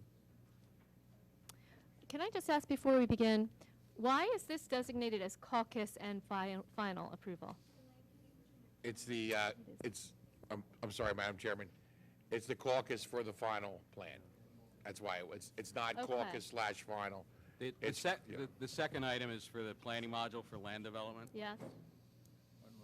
So tonight, we're not approving the final plan, we're just No, caucusing about for it? 115, it's the caucus regarding their final plan. Okay. And then the next meeting that you so wish would be their final plan. Yeah, tell Bob. Bob, we No, have the no speak- audio up The here. speakers on our microphones have gone dead. So we have little monitors on our microphones. They've gone dead. The room sounds like it's gone dead. And I heard a pop sound, so maybe we have an equipment problem. Yeah, it's coming in and out. It's the whole system. Yeah, it's working. Okay, hello. Good evening. Check, 1, 2. Check 1, 2. All right, Bill Erickson with 115 Stratford Avenue. I'm here with George Brosman, and we are here after receiving our zoning approval, our conditional use approval, and our preliminary plan approval. And we received our final approval from the Planning Commission. And we're now here hoping to have final approval from this board. We do have a review letter that is very clean from the township engineer. We have full support of the neighborhood, and we hope that the board can approve our project. Okay, first of all, can you hear me? Is it on? Okay. Again, I'm not really sure why we're caught, aren't we in a position where we can just approve this at Yeah, this if point? there's no issues on the staff, anyone have any issues? Normally what you would do, and this is a question that came up leading up to this, whether or not you need to do 2 caucuses. In the past, you've done that in most cases. You've done a caucus, and then 2 weeks later, your preliminary plan approval resolution, and then you've done a caucus on the final plan, and then you come back, which we were planning on doing in 2 weeks with their final plan approval resolution. So you don't have a plan approval resolution in front of you tonight. Yeah, right. But while we're talking about it, I think the staff would be in agreement with a plan like this, where you vetted everything in the future. We see no reason to have a second caucus, because you've really set the parameters of the approval at the preliminary plan stage. Can't really change things substantially beyond that. So it's an unnecessary step. You've done it that way in the past. We continued that process. We talked about doing it leading up to this meeting, but we did not have the time to put a final plan approval resolution together, and we wanted to make sure the board was okay with deleting that step in the future. Well, But the only anyway, reason- The only reason to have this caucus is if the administration has any problems with the follow-through on any of their items. And if you don't have any follow-through, then we don't, to There's debate. the- If they're arguing with you about something, then we can discuss it. Right. There's no argument, so we're done. If you could approve it this evening, we would appreciate it greatly. Can't, it's not on the agenda Can't, yeah. for approval. It has to be Yeah, notified. I think that our issue, John, I think what we're hearing is, in this particular case, we've gone through it so many times. Right. That we wouldn't have, but in general, I think I would be opposed to deleting that a second ability to caucus. So. that's why we you didn't know, do, that's why we did not do it, unilaterally without bringing it up. I mean, I think in a minor plan, or a very non-controversial plan, it would make sense. This plan, it would make sense, quite frankly, but because they've been in front of you for several nights already. You had a conditional use hearing, there was a zoning hearing board, but we Can are where we are on this. We're not able to approve this on a verbal motion tonight? I would not do that, because, I mean, you can do it that way, and then I would write a written letter Yeah. that would contain those conditions. I mean, you can certainly do Yeah. that. That would be different than what I'm you've done I'm in in the favor past. of that. I'll tell you why. I think it was in March of 2013, Mr. Erickson first appeared before us with a That is correct. nice presentation. Then in May, there was some real intense back and forth with the neighbors. An agreement was reached. Then from there on, you had zoning board approval, you had planning commission, multiple appearances. I don't know if you've broken Mr. Holloway's record at 18 meetings, 24. but is it 24? Yeah, okay. 18 is biomed. So I'm in favor of having this go ahead tonight as approved. One issue, though, that Kevin just reminded me is that your agenda doesn't state that it's up, and you had an attorney and an adjacent landowner here who had an issue with this. So in terms of giving everybody an opportunity, Yeah, it has to be advertised. it's not on your agenda as a vote. I think 2 weeks. I'm working on agreements with Mr. Brosman for him to move forward. There's still development agreements, and there's other administrative things that the staff has to do, which is going to take a couple weeks. So, I mean, I would not recommend, even though you can do it, Jim, All right, but I given got the your agenda point. and given the other parties, I would not do it that way tonight. Okay. All right, thank you. Can you just Thank you. affirm that this is consistent with what we've identified in the past? So there are no changes to what we approved at the preliminary phase? Well, the only, nothing's, I'll leave it up to Roger, but he's reviewed the final plans, and he has a very short review letter that would be part of the final plan approval coming back to you. Yeah, I reviewed the final plans, and they're consistent with the preliminary plans. My letter that's in your packet, I have several minor housekeeping items that will be taken care of prior to the final submission and certainly prior to recording and the final approval. And your final approval would be contingent upon satisfying the items in my letter. Madam Chairman, perhaps the only new minor issue is the applicant and myself spoke, and he has agreed to rehabilitate 3 manholes, the manhole that he ties his project into, plus the other 2 downstream. That was that lining, Bo, that we spoke of. Yeah, but then, I think it's fair that we do the one. I don't think doing manholes off-site is appropriate. We're doing so many other things, plus we're paying the recreation fee. Well, that's not what our discussion was, but we can take that discussion up offline again. You had agreed to originally. If you don't wish to do it, then we'll discuss that further. Steve, is that necessary? Do you think that's because of the inflows into that system, or? It's an older system, and Mr. Erickson, actually, we discussed it right outside here in the lobby. There's no doubt that he has to rehabilitate the manhole that he ties into, so he's fully correct there. And I had asked him to do the other 2, and he said, you know, so long as it's not very costly. And we would use a lining system that is not cost prohibitive. That's why we go with that. But we can discuss that offline.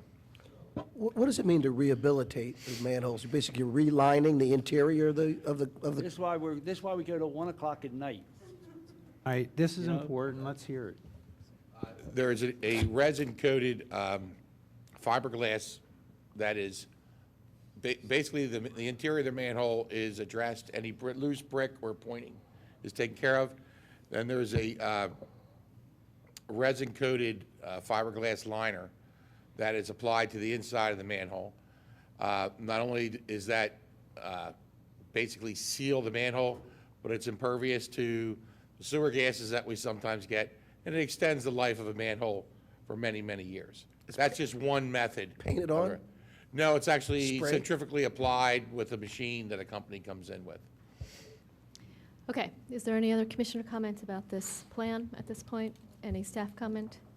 Is there anybody in the audience that would like to make comment?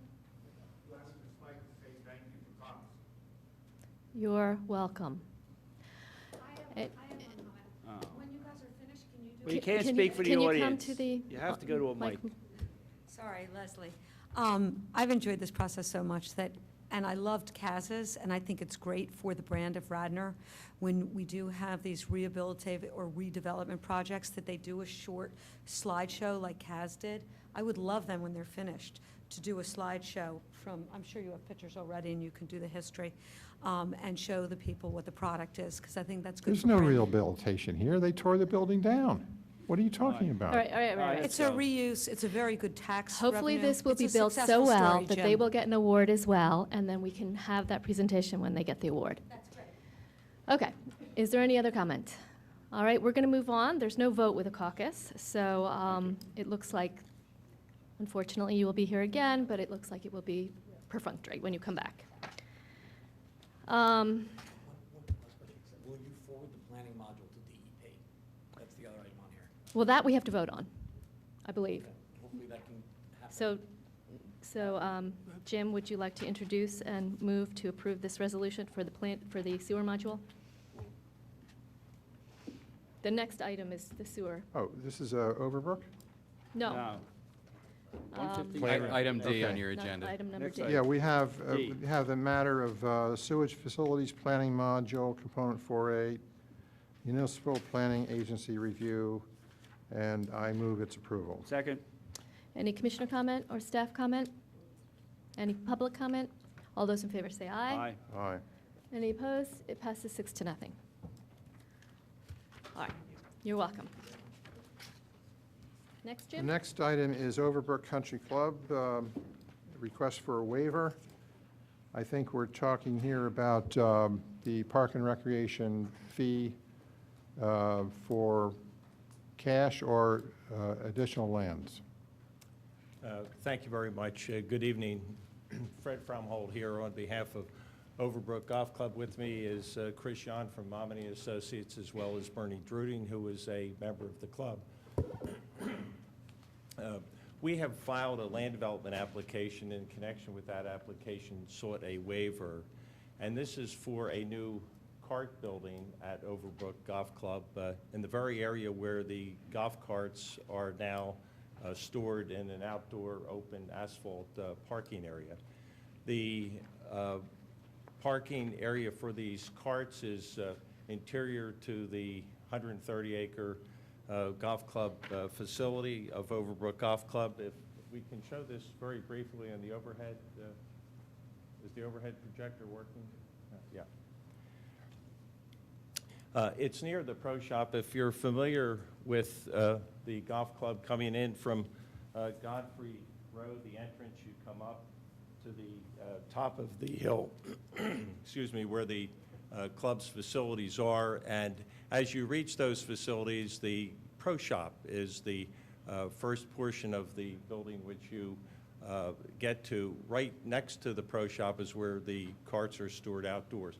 Overbrook has been using gas carts, and for environmental reasons, both noise and air quality, they have chosen to convert to electric carts, which requires that the carts be enclosed within a structure. So that is what is proposed here. There are some steep slopes that were adjacent to the existing facility, most of which were created in connection with the existing asphalt paved area, and there will be some additional slopes and trees that would be affected by this construction. We've appeared before the Planning Commission, which has recommended approval to you. We've also appeared before the Shade Tree Commission, and we are required to put in 39 additional trees in connection with this project. We're proposing 42, a couple of extra trees. This is in addition to all the tree planting which Overbrook does on an annual basis on their facilities. We've not asked for any waivers as it relates to tree planting. The zoning board approved the application to grade within the steep slope areas at their hearing on the 20th of last month. Shade trees recommended, as has Planning Commission, to you. And as Commissioner Higgins noted, the one point that we would like to discuss with you this evening briefly is the recreation fee. You noted in your materials that were provided to you by staff that there would be a recreation fee of $4,545 for this particular building. The township does have a recreation ordinance. It's authorized by the municipality's planning code, and the planning code created the right of municipalities to charge recreation fees so that residents of new developments that come in the township would either provide some facilities that would be available to the public with the development, or there would be a fee in lieu of the creation of these recreation facilities. Radnor not only provides this for residential developments, but also for commercial developments on the rationale that there would be new people that might be brought into these commercial facilities that are created in the township, and they would create some additional burden on the recreational facilities.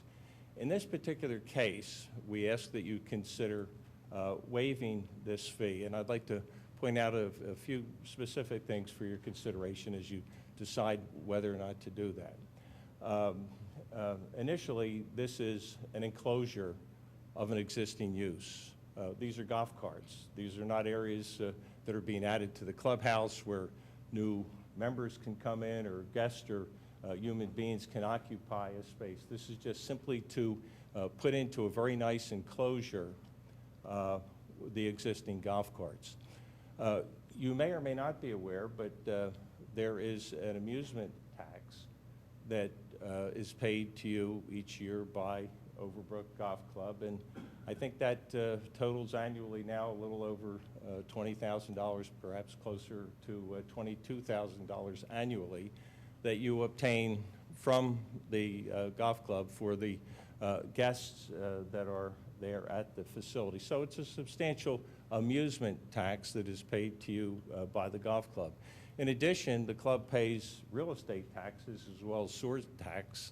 The real estate taxes total about $150,000 a year that the township receives from Overbrook Golf Club.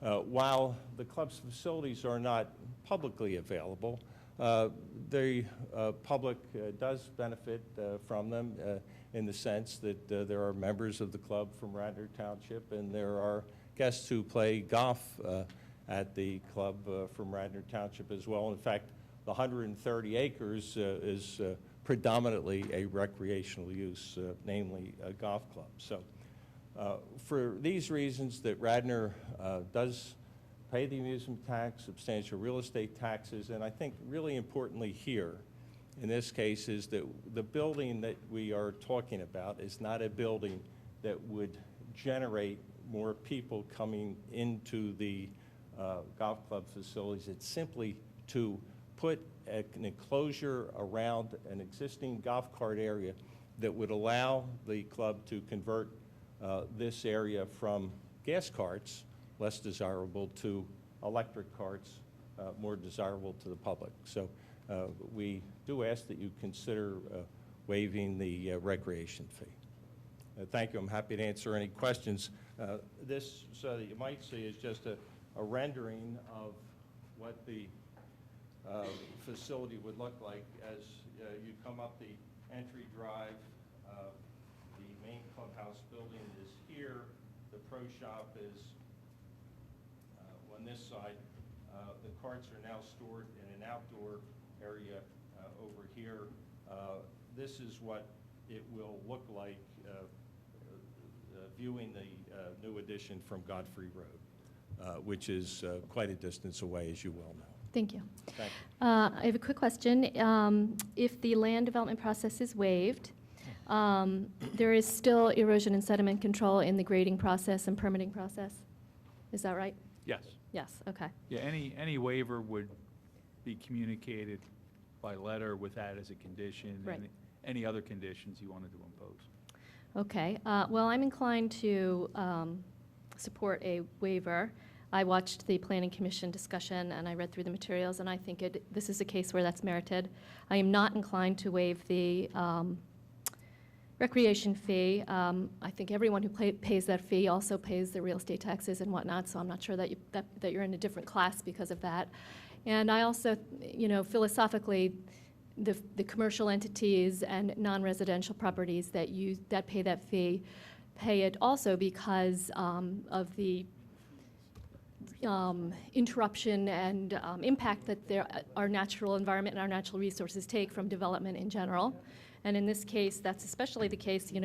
There are slopes there that are being graded, and so it's, in my view, in a larger sense, that fee is a trade-off for when our development, commercial or residential, encroaches upon our otherwise natural environment. We try to make up for it by being able to make our our protected areas and our recreational facilities even better for our residents. So that's my opinion. Could we zoom in a little bit more on the rendering here? Is there any, could we get a little bit more? I'd like to see this perspective from the drive especially, I guess. And, everyone should know I'm an avid golfer, and I've played several times over at Overbrook and know a lot of the guys. I play at Philly Cricket, but we do like in the area here. But I wanted to get another, what kind of building is that you're building right there? Is it a pre-engineered building? Is it stone? What is it? No, it is I see- made to appear very much like the face of the existing pro shop, but it will be brought a little bit away from the pro shop in the direction of Godfrey Road. So the architecture is really to mirror the existing architecture so that as seen from Godfrey Road, it will appear essentially the same. You just don't see open-air golf carts. You would see that building, and it is nestled into the topography there. Could you slide it down so I can see the perspective from the drive right there? But so the building itself is, I can see those are the garage doors there for the, Yeah, this is the building, if you come up the entry drive here, and this is the loop where you would drop your golf clubs yeah, off. it's down the hill there. Pro shop, yeah, slightly, and the pro shop is in this area. This is where the carts are currently, and that's where the building will be located. I understand, but what kind of building is it? What's it made out of? Well, Bernie, it'll be a concrete building, but it will have a facade that will appear stucco. So this is not, this is a substantial structure. It's not a lean-to, or it's not just a shed. No, And so it'll be concrete walls and Well, you can't, you have That's to come to the right. mic. if you're gonna talk. There will be, there are 60 gas carts now. There will be 60 electric carts within this building. And it will protect these electric carts from And the they'll plug in elements in and this provide building. a plug-in for them so that they can be charged. But I understand. So here's what I'm trying to get a sense Sure. of. You're asking for a waiver from a land development plan. yes. I was thinking that maybe it's not a real building, so that it doesn't need a land development plan, but you're saying it's a concrete structure, which to me would argue that it would require land development But approval. it does require land development, and we filed a land development application. We've paid the fees, but in connection with that application, All right, that's we fine, have asked thanks. for the waiver. So, Elaine, I apologize, but I missed the planning commission meeting and discussion on this. What is the rationale for not requiring a land development fee be paid in this case? They paid the fee. So what is the waiver for then? The waiver they were asking for. Which waiver? The waiver for the. Land renovation development, fee? there's two. The waiver, Rich, the waiver that's been asked is to go through the full-blown land development process. Okay. Preliminary, final. They're asking because they're basically building over existing impervious, that they're going to comply with stormwater, but that whole process, like we heard tonight with Bo, takes a long time, preliminary, final. So they want that piece of it waived. You've done it before with minor extensions of buildings. I think there was a church you did it on where you waived that process. So they're saving that engineering and those costs going forward. The further request that was made tonight is that you not impose the recreational fee. Yeah, I was still trying to understand why we wanted waiver from the land development.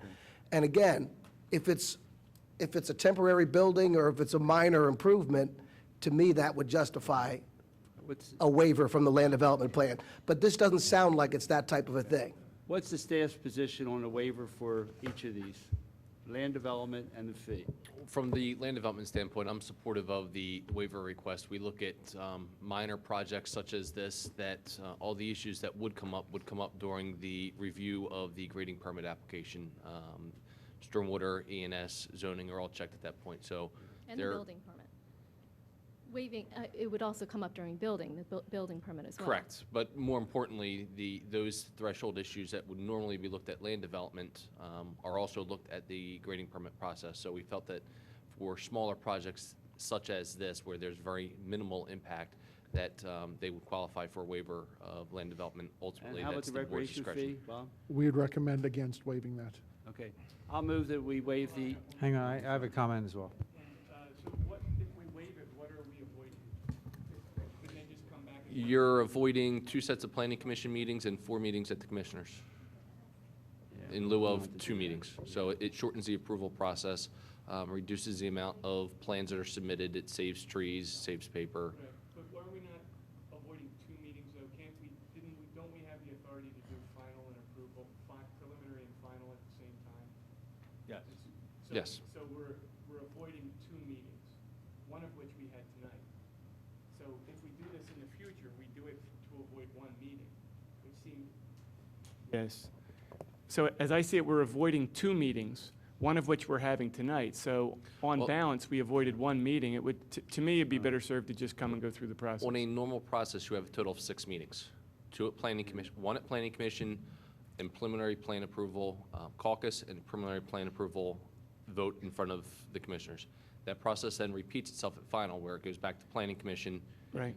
Board But caucus. we have waived that, what we have done, I don't know if waiver is the right term. What we have done is we've consolidated that process. We went through this very, we have done- elaborated on it. yes, And we so have done we both. could reduce that to 2 meetings, one of which we're having tonight, so. Well, this meeting doesn't count. He's here to ask for a waiver of it. Yes, but I'm saying, why come and ask for a waiver? Why not just come and have it on the agenda for approval?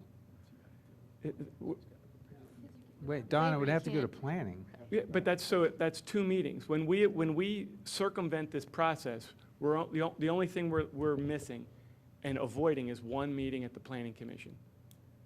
Because we can. Then a caucus meeting. Why are and you then- arguing we have to have land development for this small project? Very good. Okay, so can I make, are you done? I'm arguing that we have to have process. Okay, have so process, and if we decide to deviate from the process, I have we do it at a public just meeting. two or three quick, I have a Sure. question for the applicant. I'm generally supportive of this. I do have an ask, though, in it. I mean, the point is that this golf course is probably 90% open space, and to me, they want to build a structure to protect their carts. I think that's great, and the reason they want to do this is because they're moving away from fossil-fueled carts to electric carts. My ask is, would the applicant be willing to ensure that they put solar charging in place for some of that cart system? I'm not going to commit you to the whole thing. This is the first time I've heard that Yes. suggestion. But And, it's happening everywhere for cars, so why not for the carts? And you'll save a lot of electricity. And I can tell you, Mr. Fisher, that I can relay that to our client. I cannot make a promise with respect to that this evening. that's my ask, and if you're able to do it, then I'll support it. I'll move that we approve the waiver for development, but not for the fee. I just one more question. What is the structure that looks like it's a metal structure? It's in front of the cart house there? See, right there. What is that? Is it trellis? And the purpose for that, Bernie? You can't speak for the audience because Yeah. the public Yeah, at Bernie, home if you needs could to come hear. up, yeah. Yeah. I'd like to provide an Come up, answer. come on to up, that. Bernie. But we Let's gotta talk have- about this cart house. This is why these meetings take forever. Okay, We're on a trellis now. the cart barn is cut into the hillside so that the roof of the cart barn is roughly the same grade as the paving in front of the golf porch. And there are 2 entrances in and out, one on either side of the cart barn, where all the carts are stored. So basically, this is a concrete basement with basically a flat roof on it that's really not visible from the golf porch. It is visible from the golf course, and therefore we have those arches put in, which are architecturally the same as the arches on the golf porch, but it's literally just for the illusion of looking at the building from a distance. The arches are. Okay, we have a motion on the floor. Is there a second? I'll second the motion. The motion was to waive the development process and not waive the recreation fee. Is there any more commissioner comment? Is there any staff comment? Is there any public comment on this? All right, I'm going to call the vote. All those in favor of Bill's motion, say aye. Aye. Aye. All those opposed? And it passes 5-1. Well, Thank you very much.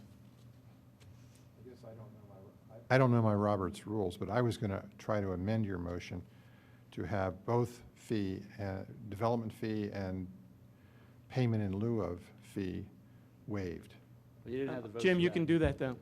Under Robert's rules, you can amend it now. Yeah, can amend it I after. thought there was a Wanna make that sense motion? for a majority to go in that direction. Your motion has to come before it's voted upon to amend. But if you want to You make a can- new motion, You can make a motion to retract the waiver of the recreation fee. You know, this Yeah. is why these meetings take this long. We go to 1 Does o'clock anybody because of this. second Jim's motion? All right, I move that this board grant a waiver of the land development fee and a waiver of the fee in lieu of, under section 2543-1, which is dedication of land or cash in lieu of it. So I'll second Jim's motion. I'll just say that, you know, we passed an ordinance, so when people come into development, that we would have funds to go in to help take care of our parks and rec, and I don't think we should be waiving that fee.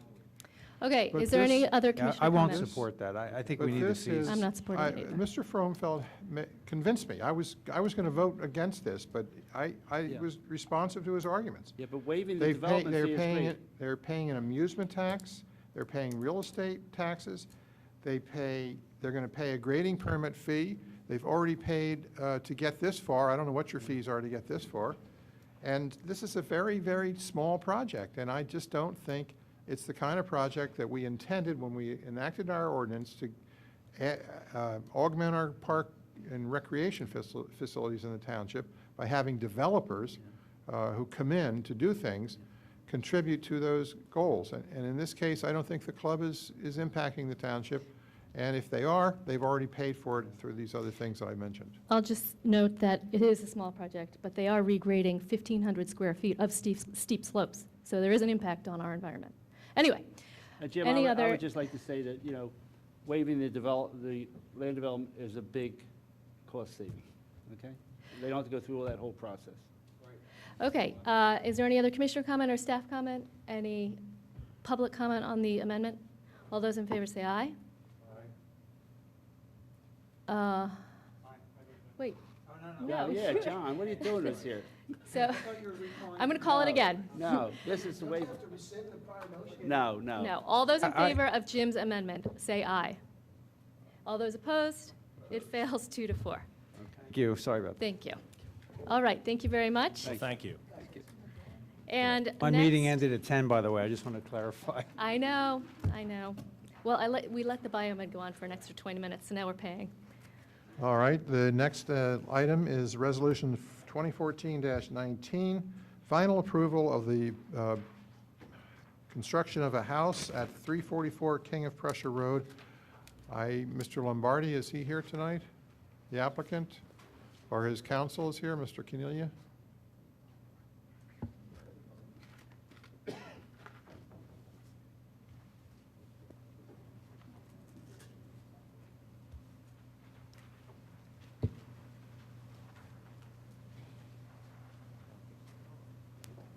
This is here for final approval tonight. Any issues outstanding? And can I just clarify that the plans, the letter says that there was an agreement to set aside right-of-way for the sidewalk. Is there actually going to be sidewalk constructed, or it's just? No, sidewalk's being constructed. Remember, we asked Okay. for the waiver, and you Right. guys said no, Yes. and we kind of removed that Right, request. in the wording was a little unclear as to whether it's actually being constructed. Yes, yeah. But it is. Okay. I'll move the approval Wait, resolution. no, hold on. I didn't understand that at Is all. What are that, you talking about? They're going to put the sidewalk. No, where's the right-of-way? Roger said he had to do a right-of-way with the sidewalk. We did. Okay, Sorry. so why are you saying there's no That's- right-of-way then? The right-of-way is shown on the plan. Are the sidewalks in or out? They're in. They're in. And both sidewalks, the corner, Yes, both properties. and there were two sidewalks? Yes. Right? Both in? Yep. I'll move the approval of resolution 2014-19. Wait, can I see the drawing? I didn't, it was not I'll my packet. second it. Where's the drawing? Was there a drawing in the packet? I received revised drawings on this late last week. Right, I haven't seen a drawing for this final approval. This is the first time I'm seeing this drawing on my screen, A drawing of what? of the final approval, of the final plan. So the final approval is by definition the same as the preliminary Yeah. approval, correct? Yeah. Yes, and we haven't changed All it. they're doing with this is they're saying everything they agreed to is, there's no administrative problems. The staff's last fine, time the we're good to go. applicant was in front of you, The board requested that they include, they had asked for a waiver of sidewalks. The board asked that they go back and include the sidewalks on their plan with the right-of-way that would be required to install that sidewalk. They've done that, and they've done that to my satisfaction.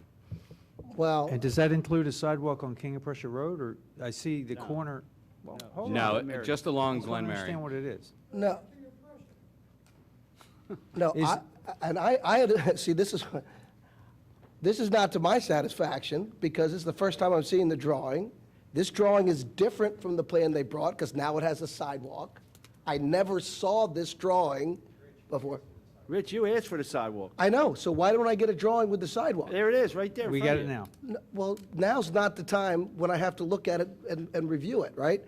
And also, I had indicated I wanted to have that sidewalk go all the way down to the cul-de-sac road. What's that road right there? Where the cul-de-sac is. So I wanted it to cover all three of these properties that are Lombardi's property. That parcel is not part of the land development plan. I understand that's in that, front of but these are all owned by Mr. Lombardi here, and my specific request was to have this go to pick up. Now, think about it, that's where the people, if they're gonna use this sidewalk, they're gonna pick it up right there at that road. We can't make them put a sidewalk on that property. It's my not part of recollection, sub- the applicant agreed to do the sidewalk in front of 1 and 2 only, That's and right. they've complied. They're providing a drawing to show that, so I'm satisfied. All right. And staff, that's your recommendation also, Roger or Steve? you. Yes. Was there a Well, second to my motion? Is there any other? That's a I'll second it. that's a terrible plan. You seconded. Where's that sidewalk gonna end? It's just gonna end there in the grass? For now? That doesn't make any sense. So that's what you do. We put a sidewalk on Lancaster Pike. It ends right next to the next property. Well, why wouldn't you take that sidewalk down on the same guy's property to the road, which is what I specified? That's not my recollection. We can't make them do that, Rich. It's off-site. I know we can't make him do it. Okay, He fine. said he would do it. No, he didn't. Well, why didn't we get a drawing so we could talk about it before you're asking to vote on it? Okay, fine. The motion's been moved and seconded. Is there any other commissioner I have to comment? say, I recall it the way Rich recalls it, so. And where's Bob? I don't know if I anyone talked with feels Bob differently, but, specifically about this. My too. recollection is that the sidewalk would go to the end. We said, my recollection, same as John, he agreed to do it on 2. We said, we'd like it in the other. If you could do that, be great, but. we Don, can only you, the 2. hold on, maybe I'm wrong. Just, Don, can you explain? I mean, I know My they- recollection was the sidewalk would extend from King of Prussia to that small road that is one property to the left of unit number 2.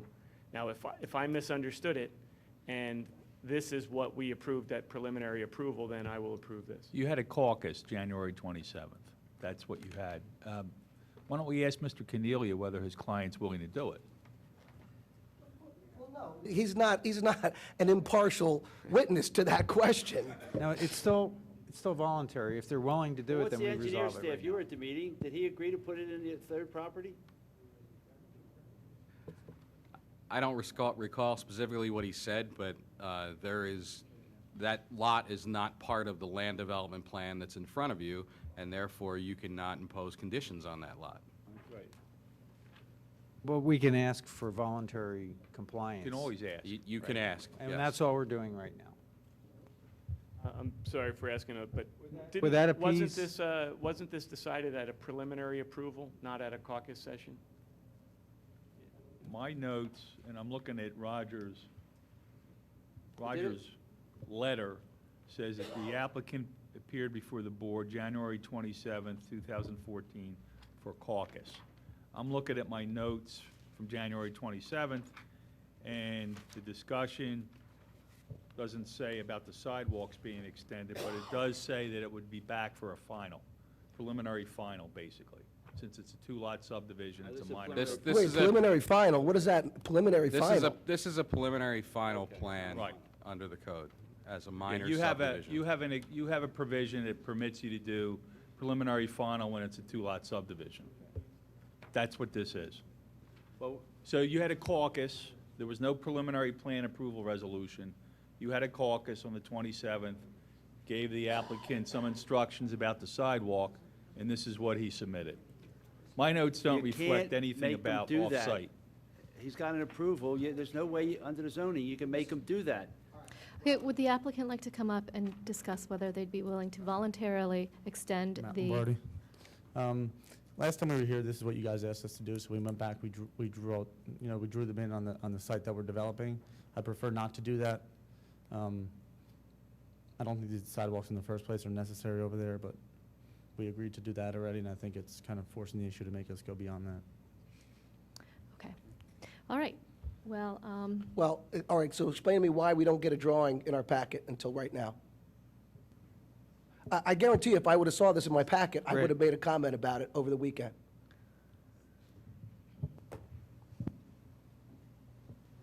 Well, we're getting more that, the applicant has agreed to do what we asked him to do.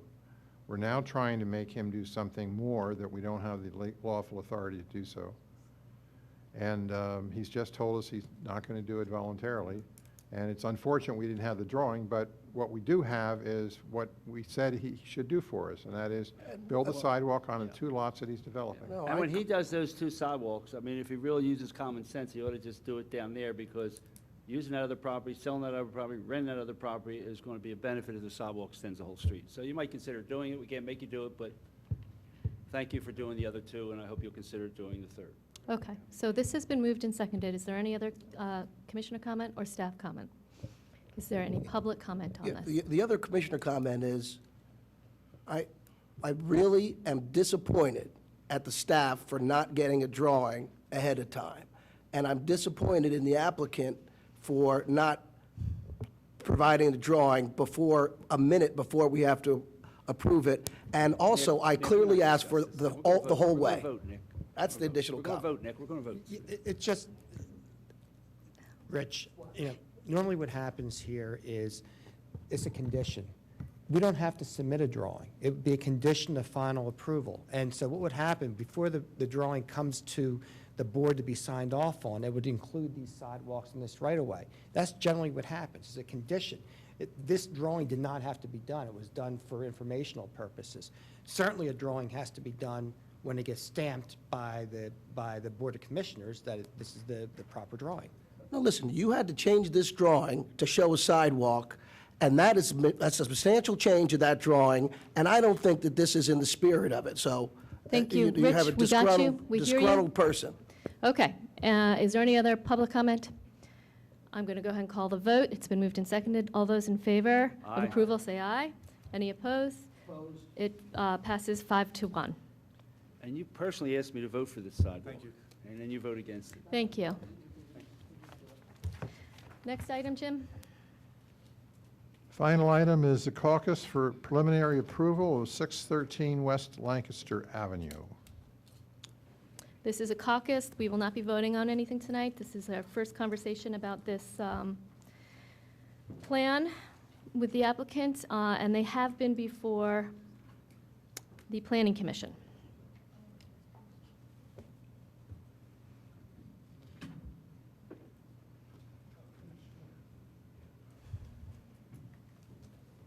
Yeah, just saying, this is the old Kuz's Quarter. Right. Good evening, Rob Lambert, here on behalf of the applicant. I have a few slides here just to show you where we are, and I believe you can see the mouse. If I move it around on the screen, this is Building A is Kuz's Corner. This is the adjacent parking lot that's related to it. Lancaster Avenue goes on an angle from left to right along the plan there. And then you can see the Curry Spa to the right and Bertucci's further to the right, which is the east. This is the existing site plan that we submitted. I'm actually going to just flip to the next one, which is just an enlargement of the same plan. You can see right now the existing building. This is the Kuz's Corner bar area. There's a sidewalk which doesn't connect to the sidewalk which runs in front of Curry Spa and Bertucci's. There's kind of a misshapen driveway here that's very wide. I think it's about 35 feet wide.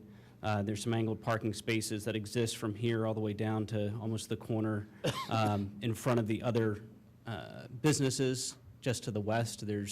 All these buildings are separate properties.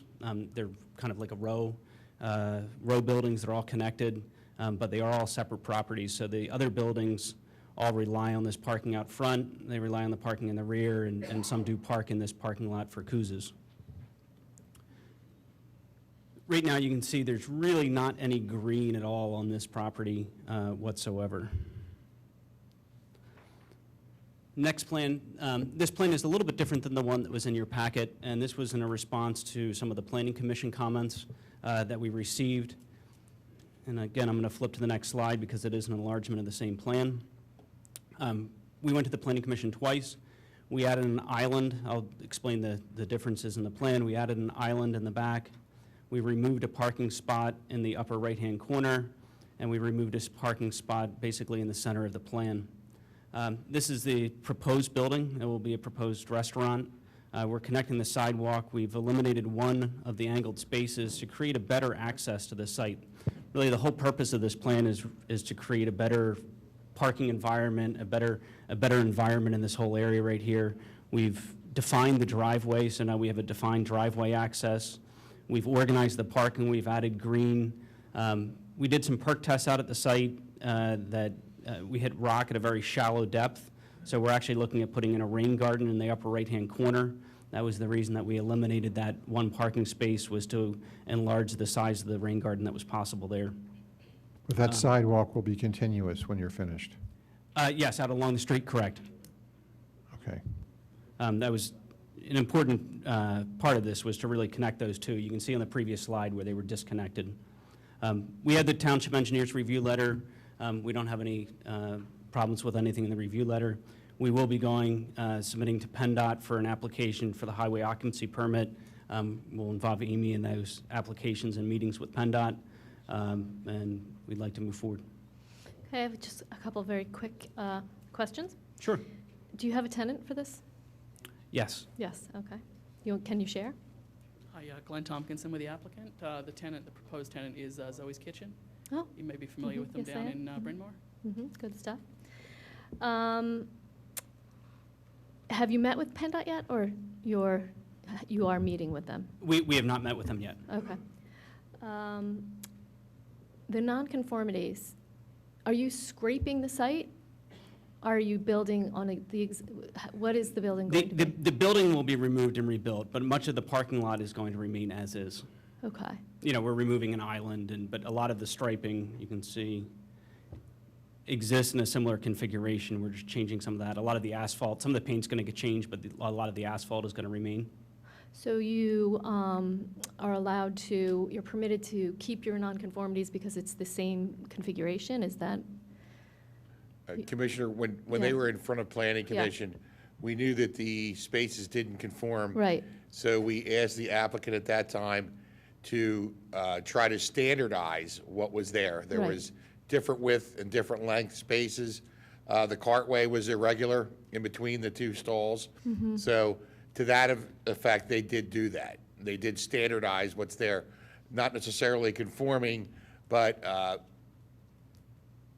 better and easier for folks to park there than what was previously there. Yeah, we did not make any of the nonconformities worse. We made them better. Okay. All right. And can I ask, the structure is part of, it's adjoining other structures? Yeah. Yeah. It is. And you're tearing down 3 walls, I guess, and rebuilding? Yeah, and it's a one level. Currently, there's 2 levels. There's Okay. 2 stories. This is going to be 1 story. Okay. In one of the letters, there was a request for a traffic study, and it looked like there was some resistance to that. And what we intend to do is, as we said, is work with Amy. Amy will be part of the PennDOT process, and I guess if PennDOT requires a limited traffic study on Amy's suggestion, we'll have to do it.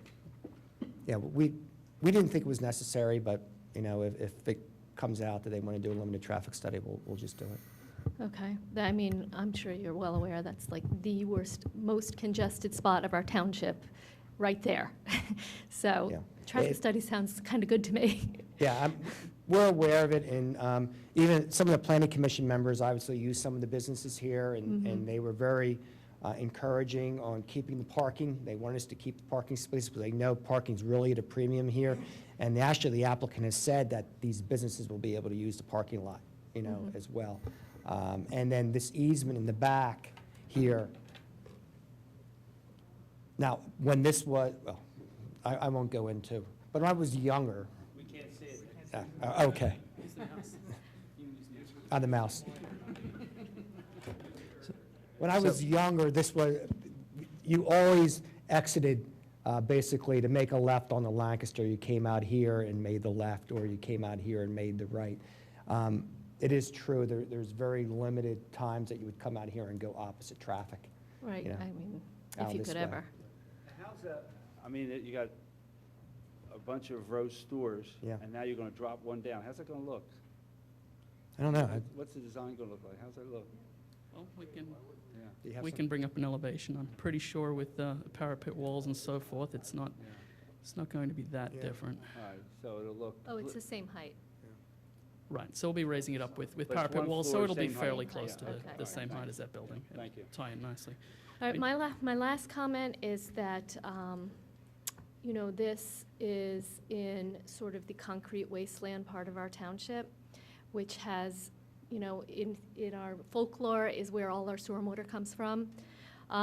So, you know, I'm frustrated that we don't have our incentive program up and running right now so that we could figure out a way to work with you to do more than humanly possible on that site, because this is exactly the situation where we need to be moving in. A parking lot in that concrete wasteland is being redeveloped right now. And this is exactly where we should be intervening to make it way better than it has to be under our stormwater ordinances. And I don't know if between now and the time you guys get through final and that we'll have incentives in place. I doubt we will. But if you could come up with some partnership or ideas of how the township could help you and we could partner to make that better than you have to do already, which is a lot. I'm not saying it's not. This is precisely the type of opportunity we have to seize. As these properties come up, one by one, and their blacktop is being repaved, you know, trying to come up with some sort of alternative or some sort of tool to make it better. So that's my point there. Tell us about the rain garden. We haven't heard how that's going to work.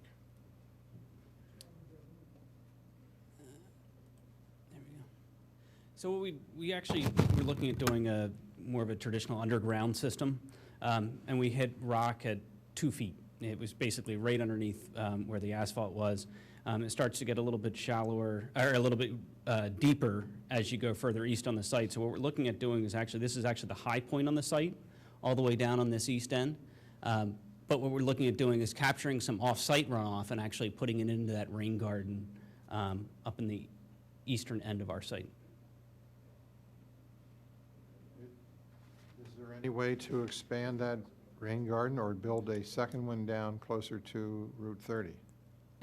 We've looked at, really trying to maximize parking. As everyone knows, this area, is tight for parking. We have the businesses further west here that don't have very limited parking, so we're really trying to maximize parking, and to create additional rain gardens, we would lose parking. But what is the net effect of your redevelopment here? Is it to keep impervious about where it is now, 73.2%? Actually, I think there's about a 10% difference? Let me grab my plan, I'll tell you exactly what it is. It's 77.7 versus 73.33. Yeah, we were dropping by about 5%, 4 to 5%. And what's limiting you from going further besides no legal obligation to under our ordinance? It's really trying to maximize parking and making the site and area function well.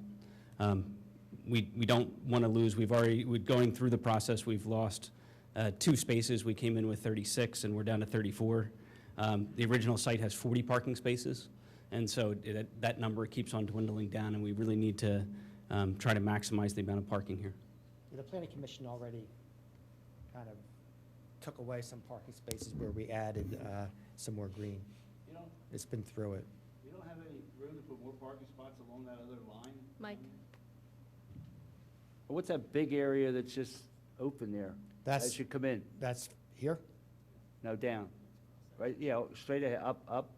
Yeah, right there, what's that, right there? Where are you going, Dick? Can you hold it Right right there, there? right here? Yeah, right there, what's Yeah. that? Yeah, that's, right now, that is basically one drive-through. There's a connection and there's Oh, going I to be cross see, there's easements. connection, oh. There's going to be cross easements, because What's- actually, the applicant owns both sites. They own the Oh, okay, Bertucci all site, right. and they own this site. All right, okay, all right. What is the, Nick, since you're driving what is the gray box, is that the stormwater? What, That one? upper left-hand corner of the Oh, I think that's loading. loading? Well, what's the advantage of the drive-through connection? Or why do you need that? The cross-access serves a number of purposes. One is to give options. I don't know if you've ever patroned Bertucci's on a Friday, Saturday night. Yeah. You're getting some options there. We're primarily going to be a lunch place, not quite open as late as Bertucci's. And also, you're giving a little more traffic options. Those people now in Bertucci's in the spa, they can come through, they can get out on Old Eagle School, not have to even deal with Lancaster.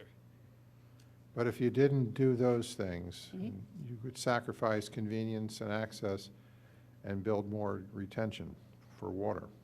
So, Jim, from a conventional planning perspective, that would be a trade-off not worth having. I mean, planners typically fight for these kinds of interfaces between parking lots, and usually they're fighting for it, not fighting against it. So in my opinion, it would be quite a mistake to separate from this kind of interchange for a marginal increase in green space. And Commissioners, if I may add, that cross access is existing now. Well, yeah, Don, you say it's marginal, but every little drop we can avoid dumping into the No. into the system will help. The amount of runoff that would prevent is not measurable by any conventional way that things are measured. And the advantage that exchange would give you significantly offsets the minuscule advantage that you get from What storm. size do you have in mind when you say it's minuscule? Whatever size you want for. Well, look at the rain garden in the upper right. Yes, and the rain garden isn't going to impact the runoff from that site. There's hundreds of acres, and that rain garden is a tiny little, it's inconsequential from the perspective of managing the kinds of things that you're trying to prevent. And in this case, to exchange that for something that is very sound, that exchange between the two properties is very sound. I mean, part of what it does is it creates that idea that you don't have to have as much parking because you can use parking from the other sites to sort of offset. One of the things that causes so much stormwater problem is the reliance on peak parking. And one of the ways that you undo peak parking is to have this kind of benefit. One of the reasons why they can go from 40 to 36 is because they have this access across. To share parking Yes. with the spa. Yes, so without the shared parking, they would be more inclined to fight to keep those 40 spots. The shared parking does more to improve the stormwater than one. No, it doesn't. Yes, it does. We're not eliminating impervious, but to Don's point, they're not building more impervious to The shared compensate. parking is what allows them to not fight against losing 4 parking spots. Okay, well, this is a nice philosophical discussion. Can I but- just ask 2 questions? Yes. So I read through the documents, and I just want to, and Steve, this is directed to you. The site, they claim it's not perking, it's not draining well. I mean, has this been confirmed by us? And would that, like, is that certified right now, or is that just their opinion? They provide us with warnings. 'Cause Actually, I was going to suggest, I don't know, I think Commissioner Curley, not to not answer that, but Commissioner Curley brings up a good point. And, our ordinance does allow for if you can't perk, you can do something. And a lot of that is for us to feel good that we've made an incremental step, right? Because we talk about incremental measures throughout all the watersheds. So perhaps the applicant, in that good faith, and Mr. Lambert surely qualified to do so, perhaps 2 more BMPs could go in those grassy areas, albeit small, in the island and also by the PennDOT HOP area, perhaps there's something you could do there, whether it be rain garden or some other type of BMP that could help out that site. So, but I guess Steve, they're required to meet the stormwater ordinance on the site? And Roger, if you want to answer, I mean, the point, are they going to be putting a ground storage system in or not? No, and what the applicant had indicated, and we had discussions on, is that they hit rock just below the existing surface when they were doing the testing.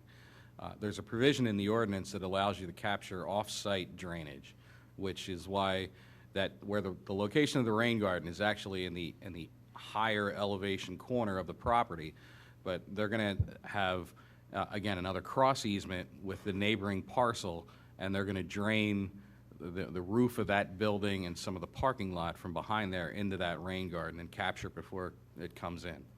So why are they not, I mean, in this case, they're, for all intents and purposes, they're raising the structure. Granted, they're not digging up the parking lot necessarily. I don't know if they are. But, so why are we not requiring them to put, what it sounds like if you dig anywhere there, you'll hit rock, but is that really true? Do we know this? Well, I think your question is why aren't they putting in an underground detention basin, is because there's not sufficient grade to then outlet that somewhere. You can't, because there is rock, you cannot infiltrate in the rock. So on any other site where you had the grades to drain that to somewhere else, you could do that. You could put an underground detention basin, catch the water, hold it, release it slower. In this condition, because of the surrounding terrain and the grades on Lancaster Avenue and Old Eagle School, you don't have the grades to do that. So you wouldn't be able to daylight that water to anywhere. It would become just an underground tank that would fill up once and stay full. So the only stormwater on that is that little rain garden? I mean, that just There's seems nothing crazy. on there now, yes. I'd argue that they would be required to have pervious pavement, over the whole site. So, John, putting pervious pavement on that would be like putting sand on top of asphalt. The water would just go right through the sand and sit on top of the asphalt. It doesn't suit the outcome that you want. Well, so we have differing opinions. I'd argue that water will infiltrate, and unless it's a bed of clay under there, if there's sand between the rocks, water will go through it. So that's my opinion. Maybe we differ on that. Yeah. But if there's clay between the rocks, maybe no water will get That's through. why we have engineers, John. Oh, and that's why I'm an engineer, Bill. What's that? No. That's why we have The only thing, I've actually installed a lot of porous pavement. The only issue with that is you actually want a soil stratum underneath that to filter the water, so you're not getting that water directly in. If it is rock and through fissures, you don't want that water going directly from the parking lot into the groundwater. You want it to filter through a soil medium. So wait, are you saying underneath this parking lot, it's one big sheet of bedrock? In the test pits that we dug, yes. We have rock in. Does the building have a basement, or is it a slab? I believe that actually building does have a basement. So There you go. So- How many test pits did you do? I believe we did, Well, I don't have the report in front of me. look, I hit rock in my backyard, and I wouldn't want to dig a hole, but the point is, So why do we have engineers if we're going to engineer this tonight at 10:30? I'm trying to understand how the applicant make a claim that they hit rock, but we don't really know to the extent. That's what I'm trying to get to. Yes. Okay, how about if we leave this I at, think it's a final land development issue anyway. We would have to get, It may be. so that's my but it's suggestion good here that to it comes kind up during caucus, because you can see this is an issue Right. that we're going to be very yes. upset about if it's only that little rain garden. And, well, we'll see where that goes with PennDOT. So remember, this is the preliminary land development plan. So, Right. for final, we'll have Just trying to set my expectations with. And yeah. I So, we and- perfectly know where everyone's coming from for And final. you can leave duly noted that we'd love to have you work with our engineers to see Yes. if you can come up with some stormwater miracle for us. Okay? Need to be a miracle. All right, is there anything else that anyone wants to add, or anything else that you'd like to hear from us? Is there anybody in the audience that wants to comment on this caucus? All right, we're going to go ahead and move on. Commissioners, just real quick, sorry, Yes. as a point of compromise, I know you were talking about the inner access between the two. Just visually, it looks like it's very wide. There may be some opportunities to narrow that down to the required width and still pick up some green area. It's not a lot, but that Width of may. what? What, of the? Between the two lots where, between the Okay. Bertucci lot, Mhm. it looks, if you compare that to the other drive aisles, looks extremely wide. Okay. There may be an opportunity for the applicant to go back and Put just a narrow little that more down green and in. green it up a little bit. Okay, We- good suggestion. We need to be careful to make sure that trucks can come into that site and deliver in the back. My microphone's not working, that's why I'm over here. But that was something that we had discussed at Planning Commission, and one of the things we wanted them to do was to show us the turning templates to make sure that those delivery trucks could come in and adequately circulate the site and exit. Thank you. All right. Thank you very much for coming in. Good luck. And we are moving on to public safety. Do we have anything, Commissioner Spengler? Or Bill Colarulo, who's not here? Madam President, just briefly on public safety, Pardon me? briefly on public safety. I had nothing. Just to let residents know and the Board of Commissioners know, the vacant house check program does pay a dividend. Our police department were checking on one of the homes, found an individual in the home. So just want to let residents know that it does benefit to have these vacant house checks when you're away. Their officers do check, and it does Okay. pay a dividend to do that. Thank you. All right, Parks and Rec, Commissioner Nagel's not here, and neither is Tammy, so we'll skip that. Library, Rich, do you have anything? We have a request to do an application for a grant for capital improvements for the library. That it is a grant letter, or letter of intent, would like to go ahead and do, so. It's a Keystone grant? Yeah. That's correct. It's a Keystone Recreation Park and Conservation Fund grant for public library facilities. It's the one we applied for about a year ago and did not get. So Mhm. this is a new round we'd like to go for. Do you just need an announcement or a motion? There's actually a letter of intent we have that the commissioner chair could sign. Okay, will do. Thank you. Public Health, Commissioner Nagel's not here. Personnel and Administration, anything, Commissioner Fisher? Finance, anything, Commissioner Fisher? All right, old business, new business? And I have now- some new business. Okay, you can, well, this will take a minute. Yours We're going to be have public quick, comment, right? I want to bring an issue, and I want to ask John Rice his opinion on this. As you know, the universities, Villanova in particular, have stopped providing a shuttle bus, and to make up for the loss of that shuttle bus, the taxi cab companies have moved into Radnor. And now, if you walk in my neighborhood, every Friday and Saturday night, there's a deluge of taxi cabs speeding through the neighborhood, some of them quite startlingly, to the point where I actually called the police the last time this happened to me. So we have cars running down our local streets in a hurry to get as many students as they can from the campus to the bar to capture the happy hour that's going on at the bar. So I'd like to know from John Rice to maybe look into this about the regulation of taxi cabs in the township. I'd like to know if it's possible to regulate them, to tax them, and have some type of oversight. It happens in the cities. I don't know if it's prohibited by law in the state of Pennsylvania. I think they're regulated by the PUC, but. Okay, but let can we me- have local regulations in addition to that? And just, you don't need to answer tonight. I'm not, but just. You're don't get- saying probably Don't get not. your hopes up. But, I just want to stress that these taxis are coming from outside the area. They don't realize how fast they're driving. I did call the police. One of the taxis went down Garrett Avenue and became airborne when it hit the speed humps. So, it was really crazy. And, of course, we didn't get the number on that. I'm sure it's not all the taxis, but we have a problem in the neighborhood. And I want to point it out because if we add another 1,200 students to that campus, it's probably going to be another couple hundred taxi rides to the neighborhood. So I just want to make sure everyone's aware of that condition that goes on. And I've lived here 27 years now, and up until maybe 4 or 5 years ago when Villanova stopped that bus, we didn't really have taxis. You never saw them. A few people would take them to the airport, but now there's a taxi line at Villanova every Friday, every Saturday night. They pick up the students. There's probably about 10 or 12 taxis lined up, And they're doing this all through the night from 10 PM to about 3 in the morning. Okay, any other new business? Public participation. This gentleman's been waiting all night to come up. I don't know if I need to speak now or I need to speak with Bob afterwards. It sounds like I might have to speak to Bob. Okay. John Halshad with PSX. We were recently involved in a bid for the parking pay stations back on December 2nd. Mhm. And we're just trying to understand, we've sent some communications to the township about the processes, and we're trying to understand how the decisions are being made, or if we need to be doing something different. We're really a little confused with it.